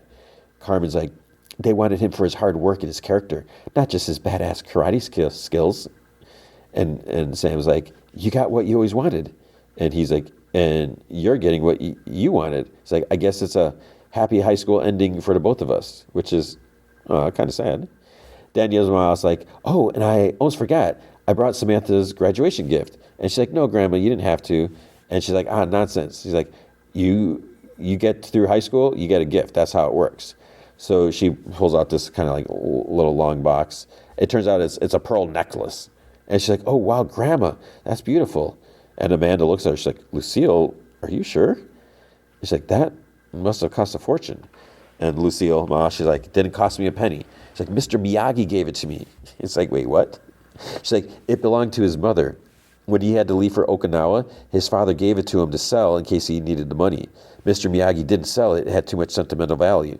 So when he got married, he gave it to his wife. And during the war, she passed away at Manazangar at the internment camp, and a guard stole it. It was terrible. And Miguel's like, wait, so what did Mr. Miyagi do? And Daniel thinks back to like the newspaper clipping they found. Police are searching for the culprit in a violent robbery and assault. Jim Watkins of Lodi was hospitalized after a severe beating and the theft of a valuable necklace. So Daniel's like, he did what he needed to do. He found the guard and took it back. And his mom's like, I didn't know he ever told you the story. She's like, the guard attacked Mr. Miyagi, so he had to knock his lights out. Before he passed away, he asked me to give it to Samantha when the time was right. It feels right to me. So she takes them out and she puts them on Sam. Next day, Gunther starts announcing, ladies and gentlemen, take your seats. Tori's like signing autographs for a couple young girls, and they're like, this is so cool, the Tooth Fairy. And then both are like, thank you so much. And there's like some other kids that got autographs or whatever. And Tori tells Robbie, because he's like next to her, he's like, that was my first autograph. He's like, mine too. Then this lady comes up and she's like, she says, something just tells me that won't be your last. She's like, hi, I'm Julia with Icon Branding. And she hands Tori like a card. She's like, we represent a select group of athletes for marketing and branding opportunities. We would love to have you as part of our team. And she hands her like a contract. And Tori's like, is this a job offer? And she's like, a career offer, and a very cool one at that. We travel you to tournaments where you compete, put on demonstrations, take photos, post on social. It's like that sort of thing. And then she shows, Tori shows like a part of the contract to Robbie, and Julia's like, that's just the base salary. Robbie's like, Tori, that's, and then she's like, life-changing. So the lady, Julia, she's like, you don't have to give me an answer now. Show that to your lawyer, both of you. And she hands a contract to Robbie. He's like, are you serious? And she's like, absolutely. We saw what you did out there. Injuries heal. The world's going to want to see the two of you competing together. So she like walks off, and then they hug each other, and they're so happy. Okay, Daryl, the All Valley dude that wanted to be like the MC that got kicked by Gunther, he's like standing up in the bleachers, and he's like, the red mats do look good, because I think he wanted blue mats. Gunther comes up to him and like startles him, and he like backs away, and Gunter's like, I think we got off on the wrong foot. And Daryl's like, I think it was your right foot, almost cracked my jaw. And Gunter's like, I'm sorry about that, but after what happened in Barcelona, I wanted to make sure that the tournament resumed without any issues, but I'd like to make it up to you. And then he hands the mic over to him. He's like, for real? And he's like, mm-hmm. And he's like, welcome to the Sakai Takai. And then he laughs and like smiles. Dimitri's girlfriend, who got mad at him because he was dancing and flirting with a girl in Barcelona, she comes up to him and like grabs his butt. She's like, is this seat taken? And blah, blah, blah. She says she's claiming it. So she accepts his apology, all 1,000 or whatever, however many times he called and all that. Then they sneak off. Johnny ties his headband on in the locker room. Daryl's, you can hear him saying, everyone take your seats. So then he kind of gets in a fighting stance and like in the mirror. And then Wolf walks in. He's like, you hear that sound? That's the sound of your hometown crowd.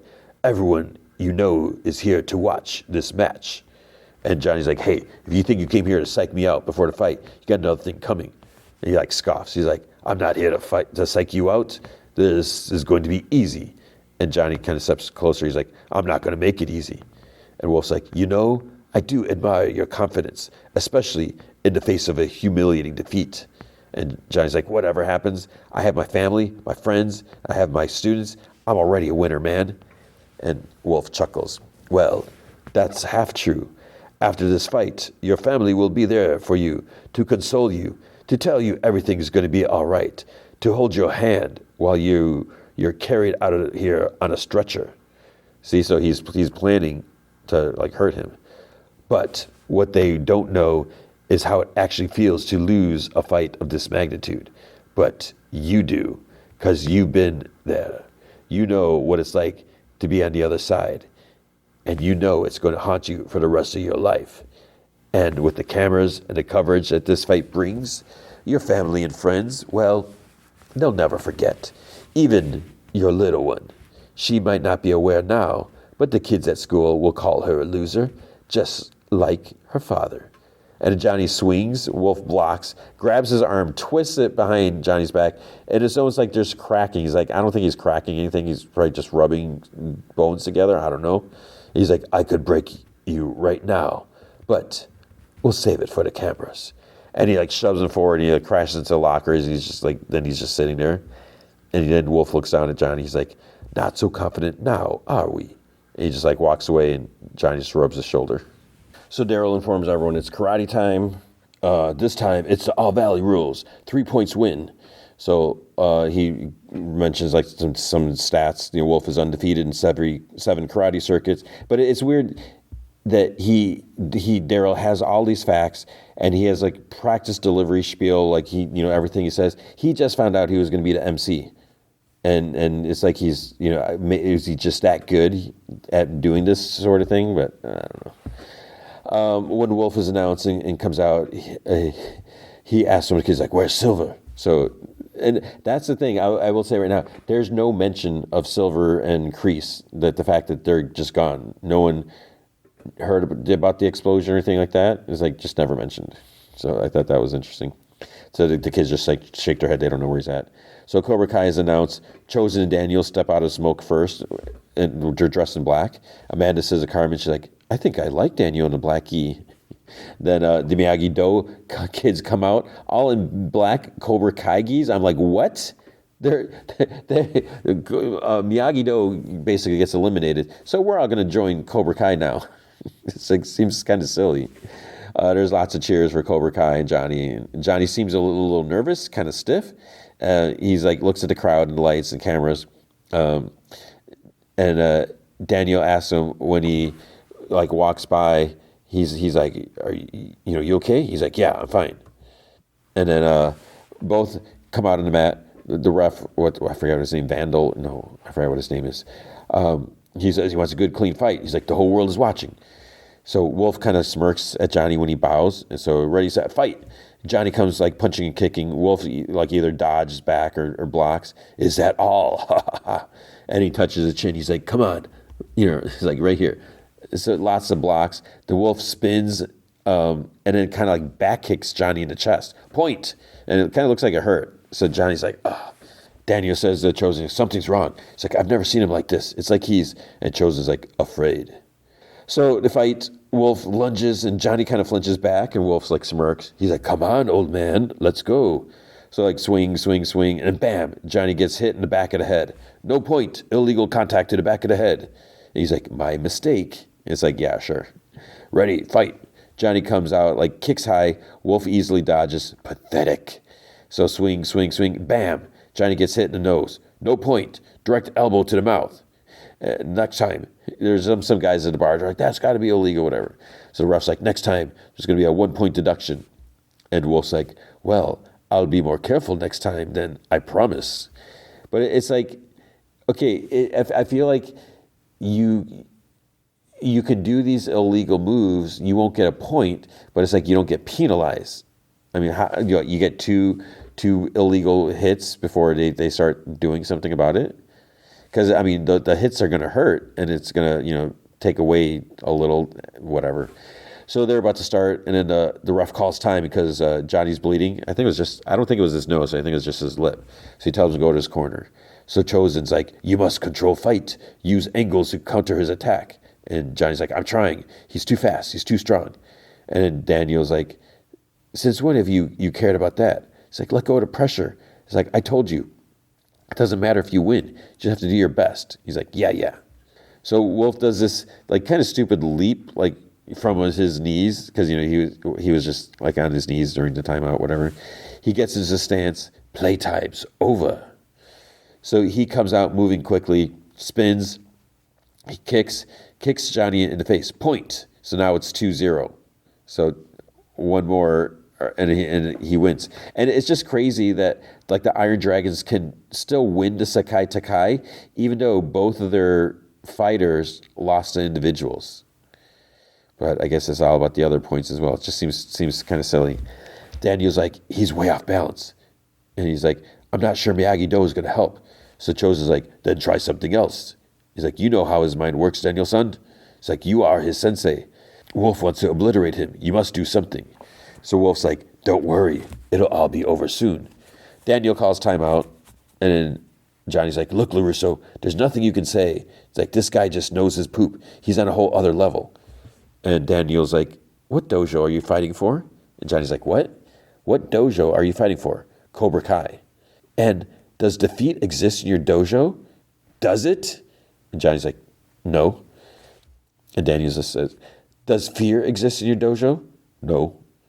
And I'm sure as poop know that pain doesn't exist either. So stop acting like a little wussy, get out there and kick the living poop out of this a-hole. You hear me? And he's like, yes, sensei. So they go to the line, ready, fight, swing. Wolf, he keeps like kind of grabbing or locking like Johnny's arm. He's like, is that all you got? But then Johnny like kicks him like in the side. He gets a point. People are cheering. Wolf is like shocked, kind of like he hears the cheers. He like looks around. Ready, fight, lots of swinging and kicks, blocks. And at one point they end up like kind of holding each other's fronts, just like the ref has to break it up. So more fight, bam. No points because it's needed aside. Wolf in Needham. And so I guess that's not super illegal because the ref said he was going to take a point away next time he did something illegal. So he doesn't lose a point. Wolf starts to spin, but then Johnny kicks him to the face, like during the spin or whatever. So point, it's like 2-2. Daryl says that whoever gets the next point will be our winner. Chosen says, like, this is the last point. But Johnny looks tired. Daniel calls time again. And the ref's like, this is your last time out. So Chosen asks, any gas left in the tank? Enough to kick his butt. And he's like, I like that you have your confidence back. Danny's like, but remember what you learned at Miyagi-Do. He's like, trust me, you have to have balance. Be careful. This guy is pissed. John's like, so am I. So they go to the line. He's like, Wolf's like, no more delaying the inevitable. Wolf does a lot of like posing and spinning on the line. Johnny thinks back to like the 84 fight, Daniel doing the crane. Then he turns and looks at Daniel. Daniel nods because he sees like Johnny like kind of move his stance a little. Wolf comes like spinning and charging. Johnny ducks, sweeps Wolf's legs out, and kind of knocks him down. Then Wolf sweeps Johnny's legs out, and like while he's down, they both get up. Johnny gives like a backward spin, backhand to the face. Wolf goes down. So point, winner. Everyone cheers. People run on the mat. Hawk, he like actually puts like his hands together and bows. Is he giving Johnny some respect? But then when he turns around, he's like, move, to a couple of Iron Dragons so he can get out of there. But it's weird that like Zara and Axel weren't there. I don't know if Zara's just too injured and Axel's, he's just like quit, he's done. Robbie congratulates him. Devin comes out there. She's like, good, I knew you could do it, Sensei. Daniel is like, good job. He's like, you let him come to you. And Johnny's like, I couldn't have done it without you. And like, you too, Chosen. This three-way hug. Miguel, Dimitri, and Hawk, you're like, let's do it. And they lift him up like on their shoulders. Then he's like, he goes up to Carmen. He's like, I love you so much. And he's like, where's my baby? And he takes her in his arm. Oh, I didn't mention it, but the last time, they had like those big noise-canceling headphones on the baby, so everything, it's safe. Amanda tells Daniel, she's like, good work, Sensei. And he's like, not a bad way to go out. And she's like, who are you kidding? She's like, you'll always be a Sensei. You love it. You're good at it. And I wouldn't want it any other way. Daryl hands the mic over to Gunter. So it's time for the grand trophy. And while this happens, Sweet Child of Mine starts up, guitar riff. Johnny gets his trophy, and he's like, LaRusso, get over here. And Danny's like, you all right, Lawrence? They both hold up the trophy. Everyone's chanting. And they're like, Cobra Kai, Cobra Kai, Cobra Kai. But it's not over yet. Johnny's like walking with a stroller, and Carmen, he's like covering her eyes. They turn up to a house that one dude that he went to school with, that he used to beat up or whatever, the real estate guy, he holds up keys. So they finally got a house. Miguel gets a Stanford sweatshirt from Sam. He gives her this like soft case with their names like kind of like stitched in there. Inside is a sigh, and it says, Love Miguel. They kiss. Hawk and Dimitri, they get into car. They're on their way to Caltech, I guess. Tori and Robbie, they do like a photo shoot while like busting like planks of wood or whatever. Master Kim, she's training some kids, and then Chosen walks up, and then she sees him and she smiles. Then there's like a Sports Illustrated on the newsstand, Johnny holding up the trophy, miraculous win, and there's like other stuff about karate, like there's an article about Tori, I guess, and everything. Then Johnny goes to his mom's grave. He's got a bouquet of flowers. He puts on a framed photo with him, Robbie, Miguel, and Carmen at the hospital when Laura was born. Then at the airport, Amanda's in tears saying goodbye to Sam. She's like, I want you to call every day and all this stuff like that. Anthony's like, believe it or not, he's like, I'm going to miss you. And she's like, me too. And then she's like, I do have a private stash of Uncrustables hidden in the garage freezer that I was keeping from you. And he's like, I already ate that like 6 months ago. So it's like, what, she didn't realize that? Then it's Daniel's turn. He's like, I just want to, she's like, I know, don't worry, I'm going to be safe. He's like, oh, I'm not worried about that, but be safe. He's like, look, I know these last couple years weren't easy, but you came out of it stronger. He's like, don't get me wrong, I'm always going to be a little neurotic because it's me being me. He's like, and he kind of starts choking up. I'm so proud of the person you become, and I'm just going to miss you so much. I'm going to miss you too, Dad. He's like, yeah, you better. And she's like, Jersey tough? Valley tough. Fist bump, hug. So she heads off, and there's an announcement that they're now boarding to Okinawa. And then Miguel, it's like weird because the gate's like right by the door. It's like, where's like TSA or whatever? And he's like, Sam. And she's like, what are you doing here? And he's like, isn't this the way to Okinawa? And she's like, what? I thought you were driving up to Stanford for the summer program. He's like, well, Stanford deferred me. I could defer them for a couple of weeks. He's like, I couldn't stop thinking about how we never got to explore Barcelona, and I thought maybe I could help you get settled in. He's like, look, I know it's crazy. I know we're heading in our own separate ways soon, but, and she's like, soon can wait a little longer. And he's like, yeah. So they hug. And he's like, you're not wearing Mr. Miyagi's necklace. And she's like, what? She's like, oh, yeah, that one's in my bag. I had another one that I really wanted to wear today. And she pulls out a gold chain with like a octopus like pendant with a couple blue stones for the eyes. So I guess he got them from her. I don't remember. And he's like, come here. And then smooch. Cobra Kai karate. There's a big line outside, bunch of kids. Door swings open. Stingray comes out. Guys, we're at capacity. And there's like, He's like, yeah, I saw this coming as well. That's why we're opening up a new location. And your man, Sensei Stingray, is going to be teaching a weekend class for beginners. So start stretching, little man. And he's like, hey, you Red. He's like, look me in the eyes, whatever. But then his phone rings. It's his mom. And he's like, what? I'll be there. Whatever. And she wants to pick up like dry cleaning or something like that. And he's like, yeah. She's like yelling at him. So he tells the kid, he's like, I got to go. It's like official dojo business. And he starts getting in his car. He's like, do 100 jumping jacks. A few of them like start actually doing it. He's like, wow. It's like, they're listening to me. Johnny stands in front of a big class. There's some familiar faces like Anthony, Devin, and Kenny. He's like, I know for most of you, this is your first day. Honestly, it's been a while since I taught here too. Last time I was here, he's like, I was trying to come to terms with the words on the wall. So it's like to strike first, strike hard, no mercy. I learned firsthand, if you live your whole life like this way, you'll turn into an a-hole. So I rejected it. But what I found out later is there's no one way. If you want to conquer life's obstacle and be the best you can be, you need to learn more than one discipline. That's why, in addition to Cobra Kai, you're all going to learn Miyagi-Do. And we see kids like painting the dojo side to side. Other kids like sanding the deck. And so Johnny's like, you're going to be taught defense and inner strength from one of the best senseis in the world, because aggression isn't always the answer. Sometimes patience and defense are the keys to winning, but I can't teach you that because my specialty is offense. Strike first. So he points, he's like, that means be aggressive. strike hard. It means give it your all. No mercy.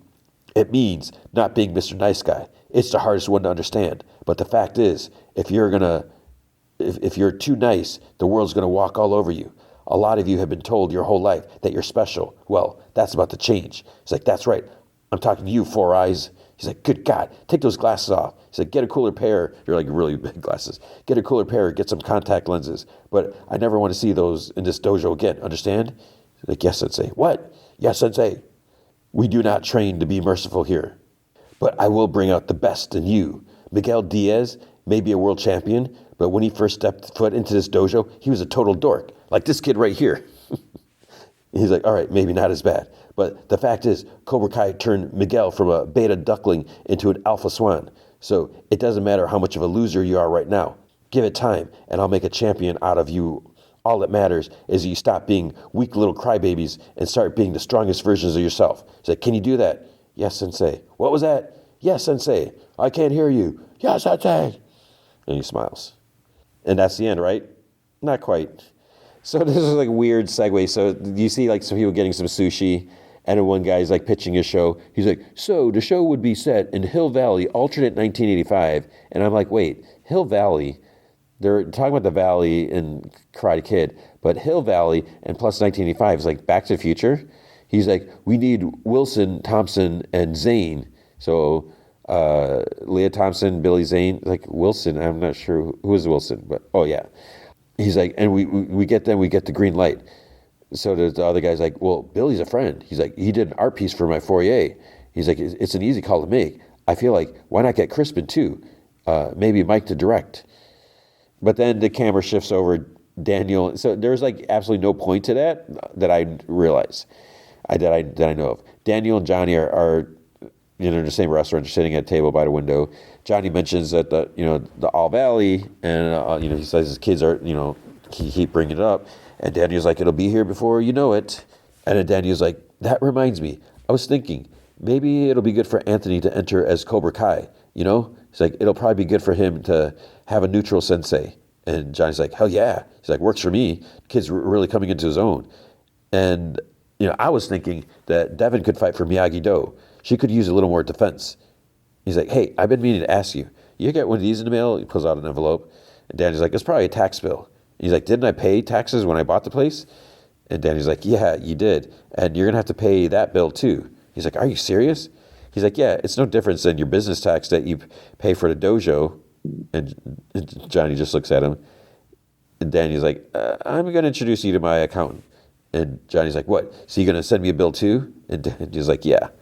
He's like, I got to go drain the main vein. He's like, don't order without me. So Daniel's sitting there, a fly buzzes around, and he thinks back to catching a fly with Mr. Miyagi. When he does, like, you beginner luck. So Danny's like, well, we'll see. So he takes out chopsticks. He's like watching, and then Johnny returns. Got him. No mercy. And it's like so gross. So it's like, okay, you just smashed a fly in your hand. You got to go straight back to the bathroom and wash your hand because that's gross. That's how it ends. No mercy.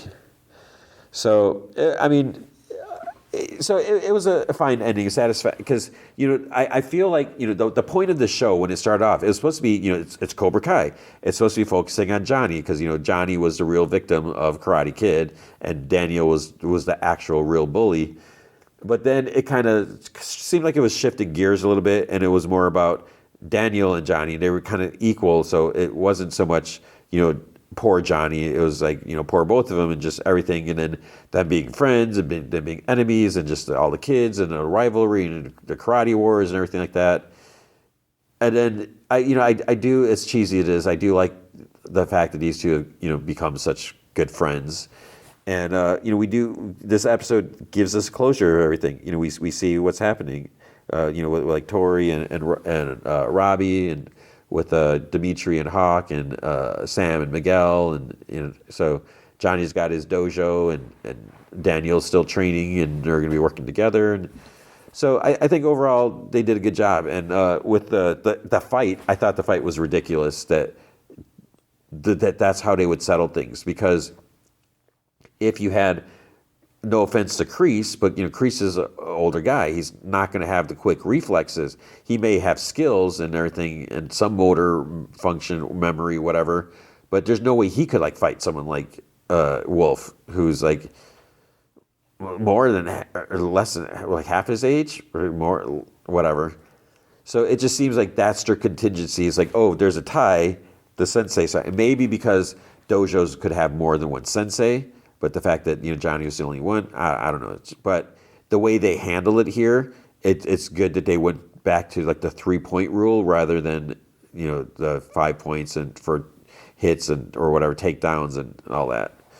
So like I said, it was a good, satisfying ending. So now it's over, and then we got that Karate Kid movie with Ralph Macchio and Jackie Chan. So I'm assuming that's picking up from here. We'll have to see how that goes. Okay, now Daredevil, Born Again, Season 1, Episode 3, The Hollow of His Hand. So when I was watching, I was like, this is a good series. There's nothing, we got that crazy fight in the beginning. And, I do want to say, man, I hope we don't see Bullseye again. I don't need to ever see Bullseye anymore. I cannot stand the character. And just when you have someone that's just cruel and sadistic and then just so insanely power, I don't like his precision, because I don't remember how to explain it in the show, but it's like, how does he have such precision? He can kill a fly with a paper clip. And it's one thing if you have training, or if you're a mutant, but it's like, wait, what? I just hope we never see Bullseye again, but he's probably going to pop up, I'm sure, somewhere. So this one, I was like, okay, yeah, it was like, what is this, court drama? We got a lot going on here, and, he's not Daredevil, he quit. So I was like, okay, that's fine, but, yeah, and then, just wait. So Matt's visiting Hector in his cell, and, he's wearing a suit, and he's like, did he give you something to eat? And he's like, no. Then he starts talking about this beach, Luquillo or something like that. It's a beach in Puerto Rico. He's like, it's the most beautiful place on earth. He's talking about the white sand, palm trees, and the coicus or something like that, which is a little green frog. He's like, it doesn't croak, it sings its name. And he's like, whistles. He's like, I laugh because the tourists, man, they think it's noisy and annoying, but to us, man, it's a magical sound. He's like, and the coiki, it mates for life, right? So like every sunset, thousands of these frogs start calling out to their one and only love. He's like, it's the music of the island. And Matt's like, you're going to see that beach again, Hector. He's like, I promise. And you'll be reunited with your family. Then we see like this semi-truck like driving on the docks. There's like this white van waiting, like flashes its lights. Driver tells the dude in the passenger seat just to be calm. No one likes a cowboy. So this guy comes up to the window, asks for the keys, and then he asks for like their wallets too, while they're at it. Then the passenger dude doesn't take his out. And then the guy's like, you know whose truck this is? And the guy's like, oh, you're a hard man, are you? He's like, yeah. And he's like, silly wee bastard. And shoots him. Blood splatters on the driver's face. And there's just like a second shot. So then we see more of the BB report talking about like crime on the streets and all this stuff, people giving their opinions. Wilson and Vanessa eat breakfast at this big long table. Wilson is like he's eating like a very small meal. So I don't know if he's like in some special diet or something like that. Vanessa mentions that she heard that this one painting is going up for auction. And he's like, oh, the yellow one? And she's like, oh, she's like impressed. She's like, you remembered or something like that. She says that she could easily wash $200 million through that sale. And he says that he knows it hurts just to sit by, but he's reaching for higher goals. So then Sheila, his whatever campaign manager lady, she comes in apologizing, before he could answer, like, because she's like I think she wanted to know like what he's planning. But Sheila says that he said he wanted to hear how things were going at the Red Hook stocks. And so it's like last night there was a double homicide not a half mile from the port. And he's like, make the appropriate calls. And he's like, inspire Chief Gallo to make it a priority. And she's like, well, we could try. So she leaves. Vanessa's like, they're misbehaving because there's more than one head at the table. He's like, without you or me there, they'll turn on each other. He's like, they're rats at the bottom of the barrel. Let them kill each other. And then she's like, when they're done with each other, whoever's left standing will come after you. He's like, that world, that kind of violence, petty blood feuds, none of it is our concern. She just like looks at him, and he like sets down his coffee cup, and we see like his bloody scraped knuckles. So it's like, he was that world. Matt's washing his knuckles. There's like some pain you can see. Then he hears Powell. He's like, yeah, okay, I'll be right there. So this guy comes in the bathroom, and he's like, you don't need those glasses indoor, right? And Matt's like, I'm sorry, are you talking to me? He's like, who's there? And Powell's like, so you're a blind lawyer who can fight? And Matt's like, Officer Powell. And Matt starts to leave, and then Powell stands in his way. He's like, Murdoch, I bet Judge Cooper would be interested to hear that you're interfering with a police investigation. And Matt's like, oh, I think you mean a shakedown? And he's like, it doesn't exactly seem ethical, but I bet he'd throw you right off the case. And Matt's like, well, at least I won't go to jail. Witness tampering is a serious offense. He's like, now, maybe you get lucky and the DA will only slap you with a misdemeanor, but I doubt it. It's like, I'll see you in court, officer. Then we see Powell's like left side of his face has like a big bruise around his left eye. On the street, there's like skull graffiti with like triggered across the top, and there's like Statue of Liberty, a couple of buildings at the bottom like for the teeth. So it's like, what's all this skull stuff? Are we going to see the Punisher, or is this just again people inspired by this? Cherry knocks on the door. There's like this warehouse, just music blaring, just like clothes on a rack. It's basically supposed to be the safe house. So Nikki, the witness, is there. Cherry has like this little bit of drugs, and he's like, "It's not a party." And it's like, and I'm not your man, because he's like, "Thanks, man, whatever." He's like, "This is just so I can get you on the stand without sweating and puking." And Nikki's like, "Relax." He's like, "I got you." He's like, "Hey." So then the DA's like, "For how long have you been with the NYPD, Officer Powell?" He's like, just over 15 years. So the trial's on. And DA's like, in those 15 years, how many commendations of excellence have you received? And Powell's like, 3. I got 1 for integrity and 2 for community service. Then Hochberg, whatever, says, would you say it was unusual for an officer of your seniority to be working on New Year's Eve? And he's like, well, I volunteered. A lot of the guys in my precinct, they got families, kids. Mine are grown. Kel's too. We were assigned to the Washington Heights, and a lot of the guys got sent down to Times Square for the ball drop. So Hawk's like, you and Officer Shanahan see much action at night? And Powell's like, we didn't see any action until we got to the platform on 168th. And the DA's like, what happened there? And he's like, well, we were just finishing up a routine sweep. The place was like a ghost town, and the defendant, he just came out of nowhere. He had this wild look in his eyes, and when you're a cop long enough, you know what that look means. He starts running towards us, and he's like, wait, is like Hector getting antsy? Matt's like listening. He's like, did you tell the defendant to stop? And so Powell is just like so hardcore lying. He's like, yes, many times. And softly to Hector, he's like, don't react, Hector. So Powell's like, we yelled, we flashed our badges, but he just kept on coming. And he starts pounding us. And then I feel Kel pull him off me. Next thing I know, the guy just takes Kel and pushes him in front of the train like it was nothing. The DA repeats, like it was nothing. And Matt's like, objection, leading. And Judge is like, sustained. So he's like, Officer Powell, I know how hard this is for you. And Powell's like, me and Kel Shanahan, we were partners 8 years. He's like, 8 years of beers and kids and just talking about how poopy the Knicks are. Cal Shanahan was my best friend, and that's all over now. And Hochberg's like, no further questions. So still sitting, Matt's like, Officer Powell, like, good morning. I'm told you have a black eye. I hope everything's okay. He's like, yeah, don't worry about it. So then Matt stands. He's like, there's this thing they say in boxing, the best cure for a black eye is fast hands. And Hochberg's like, objection, like, sustained. He's like, come on, Mr. Murdoch. So then he's like, Officer Powell, I just want to make sure I'm clear on something. You testified that before my client arrived at the station, the place was a ghost town? He's like, yeah.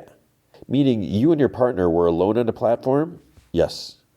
Now, language can be strange sometimes, so I just want to make sure we're saying the same thing here by alone. You mean just the two of you, no one else? He's like, that's right. No passenger waiting for a train? Nope. No busker playing a guitar? Nope. Okay, so you're all alone. No buskers or passengers which means there certainly wasn't a confidential informant you were roughing up. Objection. The judge is like, you better have a good faith basis for this, Mr. Murdoch. And he's like, yeah, I do, Your Honor. And he's like, tight leash if you get my meaning. And the judge says that. So then Matt's like, Officer Powell, let's try this.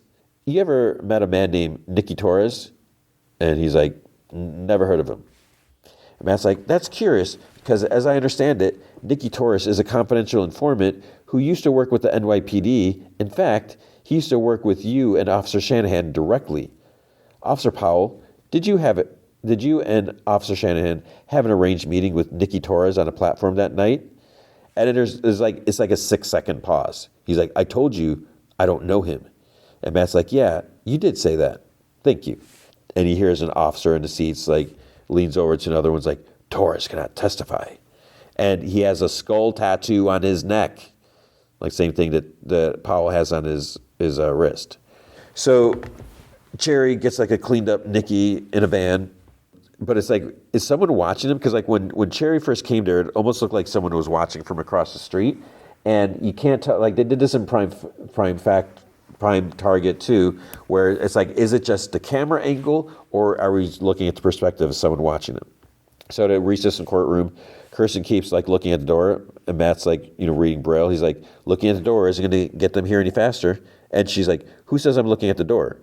But she totally is. And Matt's like, they'll be here. So then while Cherry's driving the van, it's like, is there a motorcycle following? In court, all rise, part 20 is in session. So Hector's brought out in cuffs. And it's like, wait, did he get beat again? Because it almost looks like he's in pain, or maybe he's just in pain from before. Matt's like, you good? He's like, yeah, I'm good. So Cherry, he starts doing some defensive driving, and he manages to lose the officer. He like does like a quick turn down one street. The officer goes like straight, but then the officer somehow turns around, like cuts him off. So Matt is told to call his witness. Kirsten's like, she's like, just another second, Your Honor. Powell goes up to the van window. So Powell's out there. He shows his badge, and Cherry then shows his. He's like, morning, officers. And Powell's like, get out of the van, a-hole. Kirsten asks Matt, she's like, where is he? Powell makes Cherry open up the back of the van. It's empty.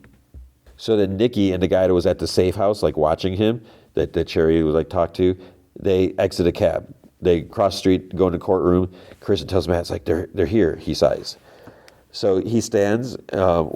When Nicky takes a stand, he's like, will you state your name for the record? He's like, yeah, my name is Nicky Torres. And Matt's like, and where do you live, Mr. Torres? Washington Heights. Matt's like, so are you close to the 168th Street subway station? And Nicky's like, yeah, it's 4 blocks from my house. Matt's like, where are you working right now? Nicky says he's between jobs at the moment. And Matt's like, right. He's like, you've had a rough couple years, huh? And Nicky's like, 18 months ago, I got pinched for dealing. He's like, I knew I shouldn't have done it, but I got a kid. I need money. Matt's like, so you were looking at prison sentence. What happened with the case? And Nicky's like, it went away. Matt's like, can you tell a jury why? He's like, I told the cops I'd help them out sometimes. Matt's like, and by help out, you mean become a confidential informant? He's like, yes. So then, Mr. Torres, is that what you were doing that night on the night of New Year's Eve? Were you passing along information to officers Shanahan and Powell?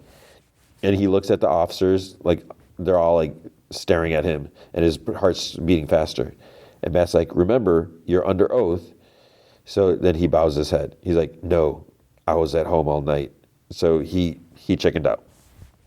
And Matt's like, forgive me, I'm confused here. Previously, you stated pretty clearly that you were actually at the 168th Street subway station being beaten when Hector Ayala saved your life. And an objection from the DA. Judge like, sustained. So Matt's like, he put himself in harm's way, didn't he? And the judge is like, counsel, stand down.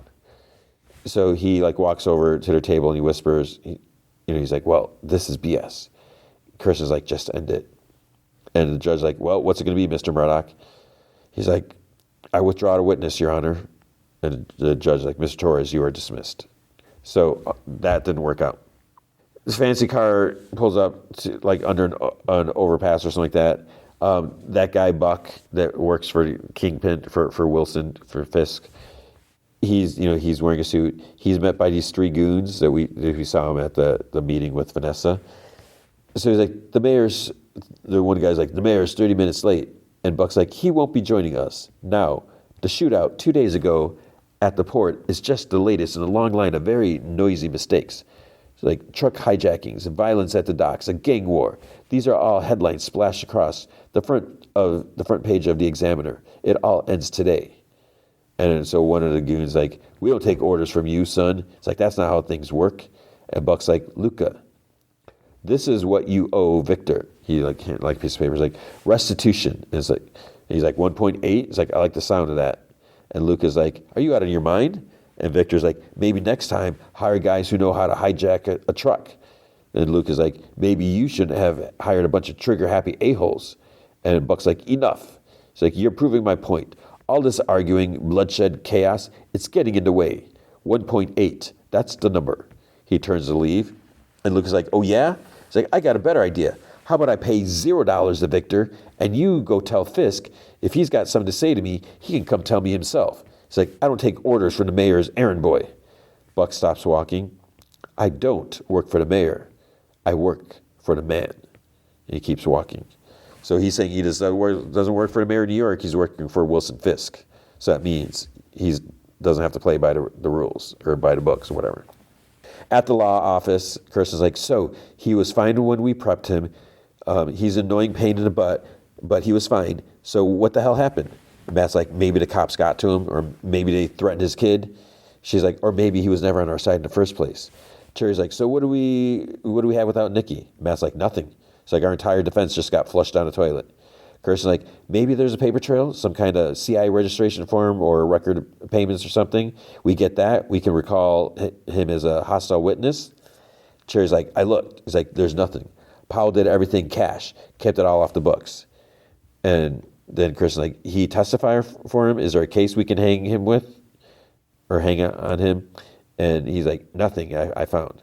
Then Matt's like, he's innocent. We put him on a stand. He tells his side of the story, the truth, and we hope the jury sees him the way we do. It's our only move. So he's talking about putting Hector on a stand. Fisk sits next to Vanessa, like on Heather's sofa, like in her office. So it's just the two of them. He tells her that, what she's trying to do, it's not going to work. And she's like, counseling? He's like, tell me. She's like, I sent Buck to Luca to tell him to pay Victor 1.8 restitution for the hijacking. And Wilson's like, let's not fall into a place where I don't trust you. She like sighs. She's like, I don't like watching everything fall apart. He's like, I respect that, but you wanted to keep the peace. Sometimes peace needs to be broken and chaos must reign just for a moment to build a stronger order. And she's like, is that what this is? Chaos before a stronger peace? Or is this my penance for what I did? He's like, no. She's like, you're punishing me for Adam. I'm not punishing you for anything. She's like, you're leaving me out in the cold. Then Heather walks into her office, and she's like, thank you for your patience. Now, where were we? They had already started talking. Matt has Hector on the stands. Mr. Ayala, how often would you say you're at the 168th Street subway station? He's like, a few times a week. It's close to the apartment. Matt's like, were you there on New Year's Eve? He's like, yes. Would you mind walking us through what happened that night? He's like, yeah, I bought some flowers at La Bodega, and I was heading down to the station. He's like, where were you going, Mr. Ayala? He's like, Mr. Ayala? He's like, my wife and I, we live with my sister and my niece. Soledad and I, we've always dreamt of having our own place. And I finally saved up the money. I put a deposit down on a studio in the South Bronx. It's not much, but it's ours. I was going there to put the flowers there for the next day. And Matt's like, because you wanted to surprise your wife? He's like, yes. So Matt's like, okay, so you were heading into the station. What happened next? He's like, I heard yelling. Sounded like someone was in trouble. I ran down to see what was going on. Matt's like, what did you see? He's like, a man getting beat up. Did you know the man? And Hector's like, no, never saw him again until yesterday in court. And now I know his name is Nicky Torres. So there's some murmuring. Matt's like, what about the men who were doing the beating? Did you know them? He's like, no. Did you know they were police officers? He's like, no. He's like, I yelled at them to stop and they didn't. So, I went down to help, And then everything just happened so fast. I tried to break it up. Then they started beating on me. And I tried to fight them off. But then all of a sudden, one of them slipped and fell onto the track. And I was just trying to help. It's like, I didn't want anyone to get hurt. Matt's like, could have just walked away, ignored the problem. You decided to risk your own safety to help a stranger. That wasn't the first time, was it? And then Cherry's head perks up. It's like, And Hector's like, I don't understand.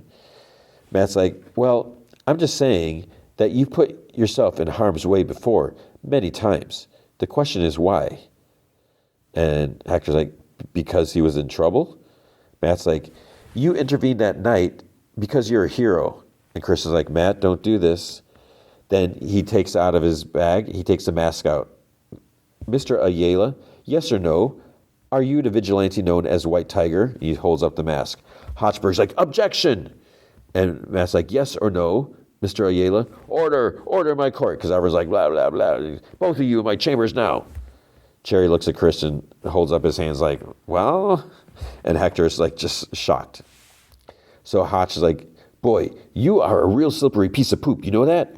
The judge is like, you sat in that very spot and you misled me. You made representations to me. You conned me into suppressing this information. You lectured me about what's right and wrong, and then you have the nerve to stand up and make a mockery of my courtroom? Matt's like, that wasn't my intention, Your Honor. They somehow got to my star witness, and my hand was forced. And then Hotchberg's like, what happened to all that lofty rhetoric about unfairly biasing the jury? Matt's like, Hector's alter ego is critical to this case. What he's done as a White Tiger speaks to the strengths of his character. And Hotchberg's like, my God. Matt's like, it's well within my rights. And then Hotch is like, is there a division of hypocrisy at Murdoch and Associates? The judge is like, all right, stop it, both of you, stop it. He's like, I can strike this from the record, but that is pointless. It's like, I can declare it mistrial, but it's already out. So I'd say that ship has sailed. And he's like, you put me in quite a bind, Mr. Murdoch. And Matt's like, I didn't mean to disrespect the court, Your Honor. So then the judge is like, let me be clear. You blew open this door, Mr. Murdoch, which means, he's like, yeah, it's open season on my client. I get it. And the judge is like, well, that's it.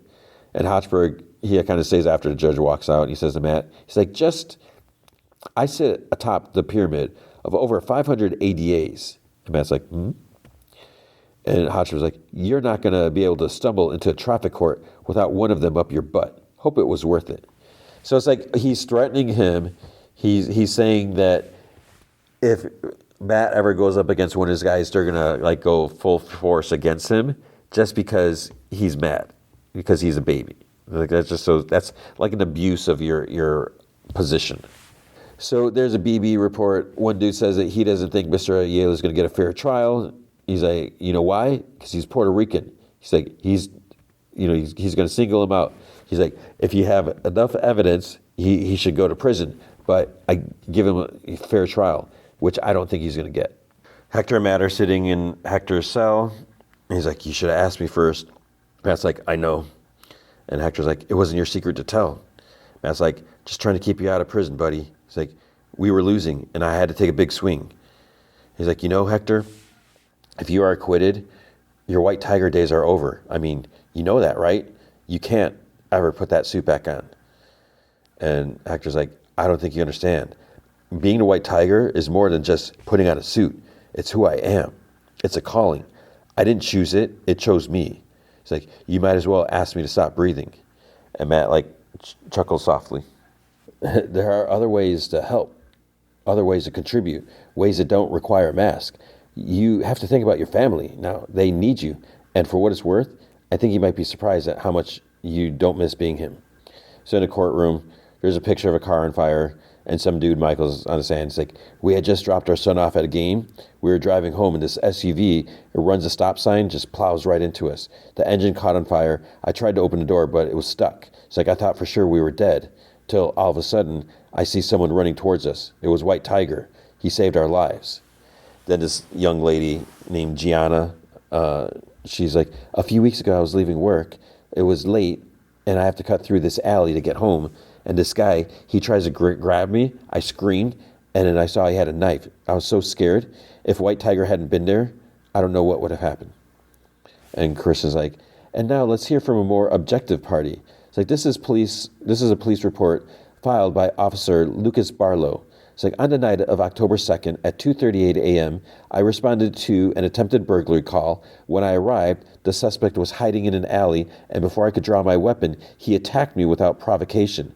We fought, and then White Tiger appeared. He intervened, pulled the suspect off me, and helped me subdue and arrest the suspect.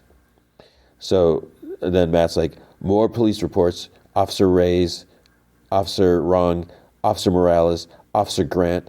All of these tell a different version of the same story. And it isn't the story of a man who has a vendetta against the police. In fact, I think many of the people in this room would consider White Tiger to be an ally. And like we see, like there's like actually one officer is like nodding and agreeing. Matt's like, Mr. Ayala, let's talk about Mr. and Mrs. Burgos. Why would you risk your life by running towards a burning car to save strangers? And he's like, it was the right thing to do. He's like, what about Gianna Moreno? You again put yourself in harm's way. Why? It's the right thing to do. And when you saw Officer Barlow was in trouble, you ran in when others would have run out. Why? It's the right thing to do. The man's like, the police said that Hector attacked them, that he came out of nowhere. That's what they said. But why would Hector, the White Tiger, why would he do that without the amulet that gives him extraordinary strength and power? Would any of you walk into battle with one arm tied behind your back? I wouldn't. Every night, Hector Ayala goes out and risks his life to keep his neighborhood safe, to protect his community. So ask yourself, does this sound like the type of man who'd murder a police in cold blood? He is a man of integrity, and the community says so. He kind of chuckles. The police say so. The mask doesn't make the man, and whether Hector Ayala is wearing a White Tiger suit or not, he is a hero. Thank you. Now it's Stupid Hochberg's turn. The DA, he's like, every morning I get up, I kiss my wife, I call my kids, I go to work to serve the people of this great city. I go to church every Sunday. I sit in my usual pew. I give money to my parish. And then I drive out to Queens to see my mother. It's like, yeah, right. I don't believe it. He's like, does that make me a good person? He's like, that was a trick question. You see, frankly, it's a false premise. Good people can do bad things. Bad people can do good things. We're messy, complicated, capable of good, capable of evil. Yes, Hector Ayala might have done some good things. Does that make him incapable of doing bad things? Of course not. Do you know what happens to a person when they get hit by a train? When you have 200,000 pounds of steel slam into you, all your bones break. All your organs are eviscerated. Your body twists up like a circus balloon, full of blood. But here's the kicker. You're still alive. You don't actually die until they back the train up. Then your body, it just bursts. And that is exactly what happened to Officer Shanahan when Hector Ayala pushed him in front of the train. But it's like so stupid. You're basing this off of one person's word. And it's like, okay, it's a police officer, one person. And you're just saying that good people could do bad things or whatever. So he's a police officer. He could be doing bad things and he could be lying, but you don't care. She's like, but we're just supposed to be okay with that, right? He's like, because he's done some nice things for people, because it was the right thing to do. It's like, look around you. These men and women you see sitting here, all the police officers, it's like they're officers of the law. They took an oath to protect, even in the face of danger. And every single day, these brave men and women show up and serve the people of the city, to serve you, to serve me. And they do all of that without a mask. If Hector's sole intent was to do good for his community, why is he hiding? Because last time I checked, real heroes don't need to hide. Matt returns to the courtroom after everyone's left. Before he leaves, he sits in an audience chair. He's holding a Daredevil horn. Next day, time for the verdict already. Again, Hector looks like he took a beating or something, or I don't know if he's still recovering. The judge asks the jury if they reach a verdict, so they have. The judge is like, will the defendant please rise? So then, in the matter of it is weird because the jury didn't, usually they tell the judge first, but he just reads it. In the matter of the people versus Hector Ayala, On the count of murder in the first degree, the jury finds the defendant not guilty. Scattered gas, whatever. On the count of murder in the second degree, the jury finds the defendant not guilty. On the count of manslaughter in the first degree, the jury finds the defendant not guilty. Indistinct chatter, blah, blah, blah. The judge is like, this matter is concluded. So, like, the officers don't look too happy. So it's like, I don't know if they're skull tattoo officers, whatever. Matt hugs Hector. He's like, congratulations, buddy. And the judge is like, Mr. Ayala, you are free to go. And Hector's like, thank you, Your Honor, thank you. And Soledad smiles at Hector. In the lobby of the courthouse, reporters are asking questions. Mr. Murdoch, how do you respond to Mayor Fisk calling you and all vigilantes cop killers? And Matt's like, we're grateful that justice was served, everyone. There's no further comment at this stage. Thank you. Fisk watches, the news. White Tiger vigilante goes free. He's in his office with like Daniel and Sheila. He's like, Daniel, your friend, the journalist, BB. Sheila's like, all due respect, sir. We have people at the Times. Fisk is like, tell her I want to see her again. And Daniel's like, absolutely. Heather is at Matt's, and she's like, gotta love a man who cooks. And he's like, and dinner for one is in public is a bit depressing. She's like, tell me about it. So is this the Matt Murdoch victory lap? You win the Yela case and now you get to enjoy the spoils? He's like, no, not quite yet. One thing's missing. You see, my old partner and I, straight out of law school, we were so broke, we pulled about everything we had together for an office bottle of O'Melvinese or something like that. He's like, only broke it open when we won. Needless to say, that first bottle lasted a very long time. It's like, just a little reminder that once in a while, the system works. She's like, you're talking about your friend Foggy Nelson, right? He's like, yeah. She's like, I was kind of wondering when you would. And Matt's like, it's not easy. He certainly knew how to enjoy the good moments when they came. She's like, well then, and she picks up a glass of booze. Here's to a man who cooks, a well-won case, and to Foggy Nelson. May God hold them all in the hollow of his hand, which is the name of the episode. Clink. Fisk is being voice recorded by BB, and he's like, the Ayala verdict is an absolute miscarriage of justice. And she's like, well, sir, a court and a jury found him not guilty. Courts fail. Juries get it wrong. I should know. And now a mass vigilante, a murderer, is allowed to roam the streets, and a veteran at NYPD lies dead. Which is just so annoying. Ugh. Hector puts on his white tiger suit. Fisk's voice continues, vigilantes are a threat to any society that is based on the rule of law. A man who wears a mask to cover his face is a coward. So White Tiger's walking the streets. These vigilantes, they are not heroes. Hector hears like a woman scream. Fisk is like, and I ran out of promise. And the acquittal of Hector Ayala demands that I keep it. So a man steps out at White Tiger's side, shoots him in the head. He goes down. And Fisk is like, the rule of law must prevail. So it's like, wait, who just shot him? Did Fisk put someone up to this? Is it the police? Is it what? So then the shooter walks towards the camera. He has like a skull on his chest. Is it a bulletproof vest under his hoodie? Is it the Punisher? I don't think it's Punisher, not yet. I can't remember. Is he officially in this season, or is it second season, or is he the Disney Plus special? But I feel like there's all these people that are modeling their behavior. These officers are modeling themselves or inspired by him. And then that's it. So then during the credits, this is like the kicker. This is like twisting the knife. We hear that frog chirping during the credits. It's like there's no music. It's just the frog that Hector was talking about. But the thing is, basically, Fisk, who is an utter piece of crap, who has murdered people, smashed their heads in car doors, feels that his opinion is much better than a judge, a court, and a jury. And it's like, there's like all these people, there's no consideration that a cop could be dirty, could be lying. But it's like Captain America wore a mask. He's not a hero. Black Panther wore a mask. He's not a hero. So obviously, I think he already mentioned Spider-Man. He would hate him. It's just so stupid. It's like these guys are going all out and they're taking on, the big bad guys, and they need to protect their loved ones. And I know you can say, well, officers do the same thing, but I don't think it's quite the same. Not that, they aren't heroes, but it's a different thing.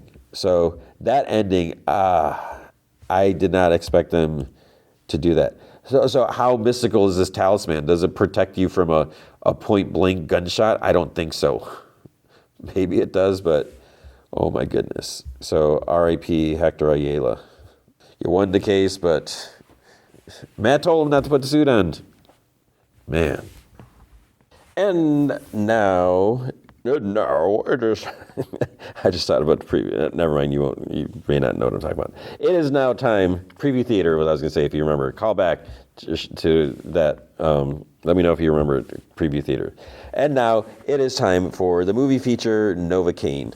So I'm just going to say right now, let me just say, I really enjoyed this movie.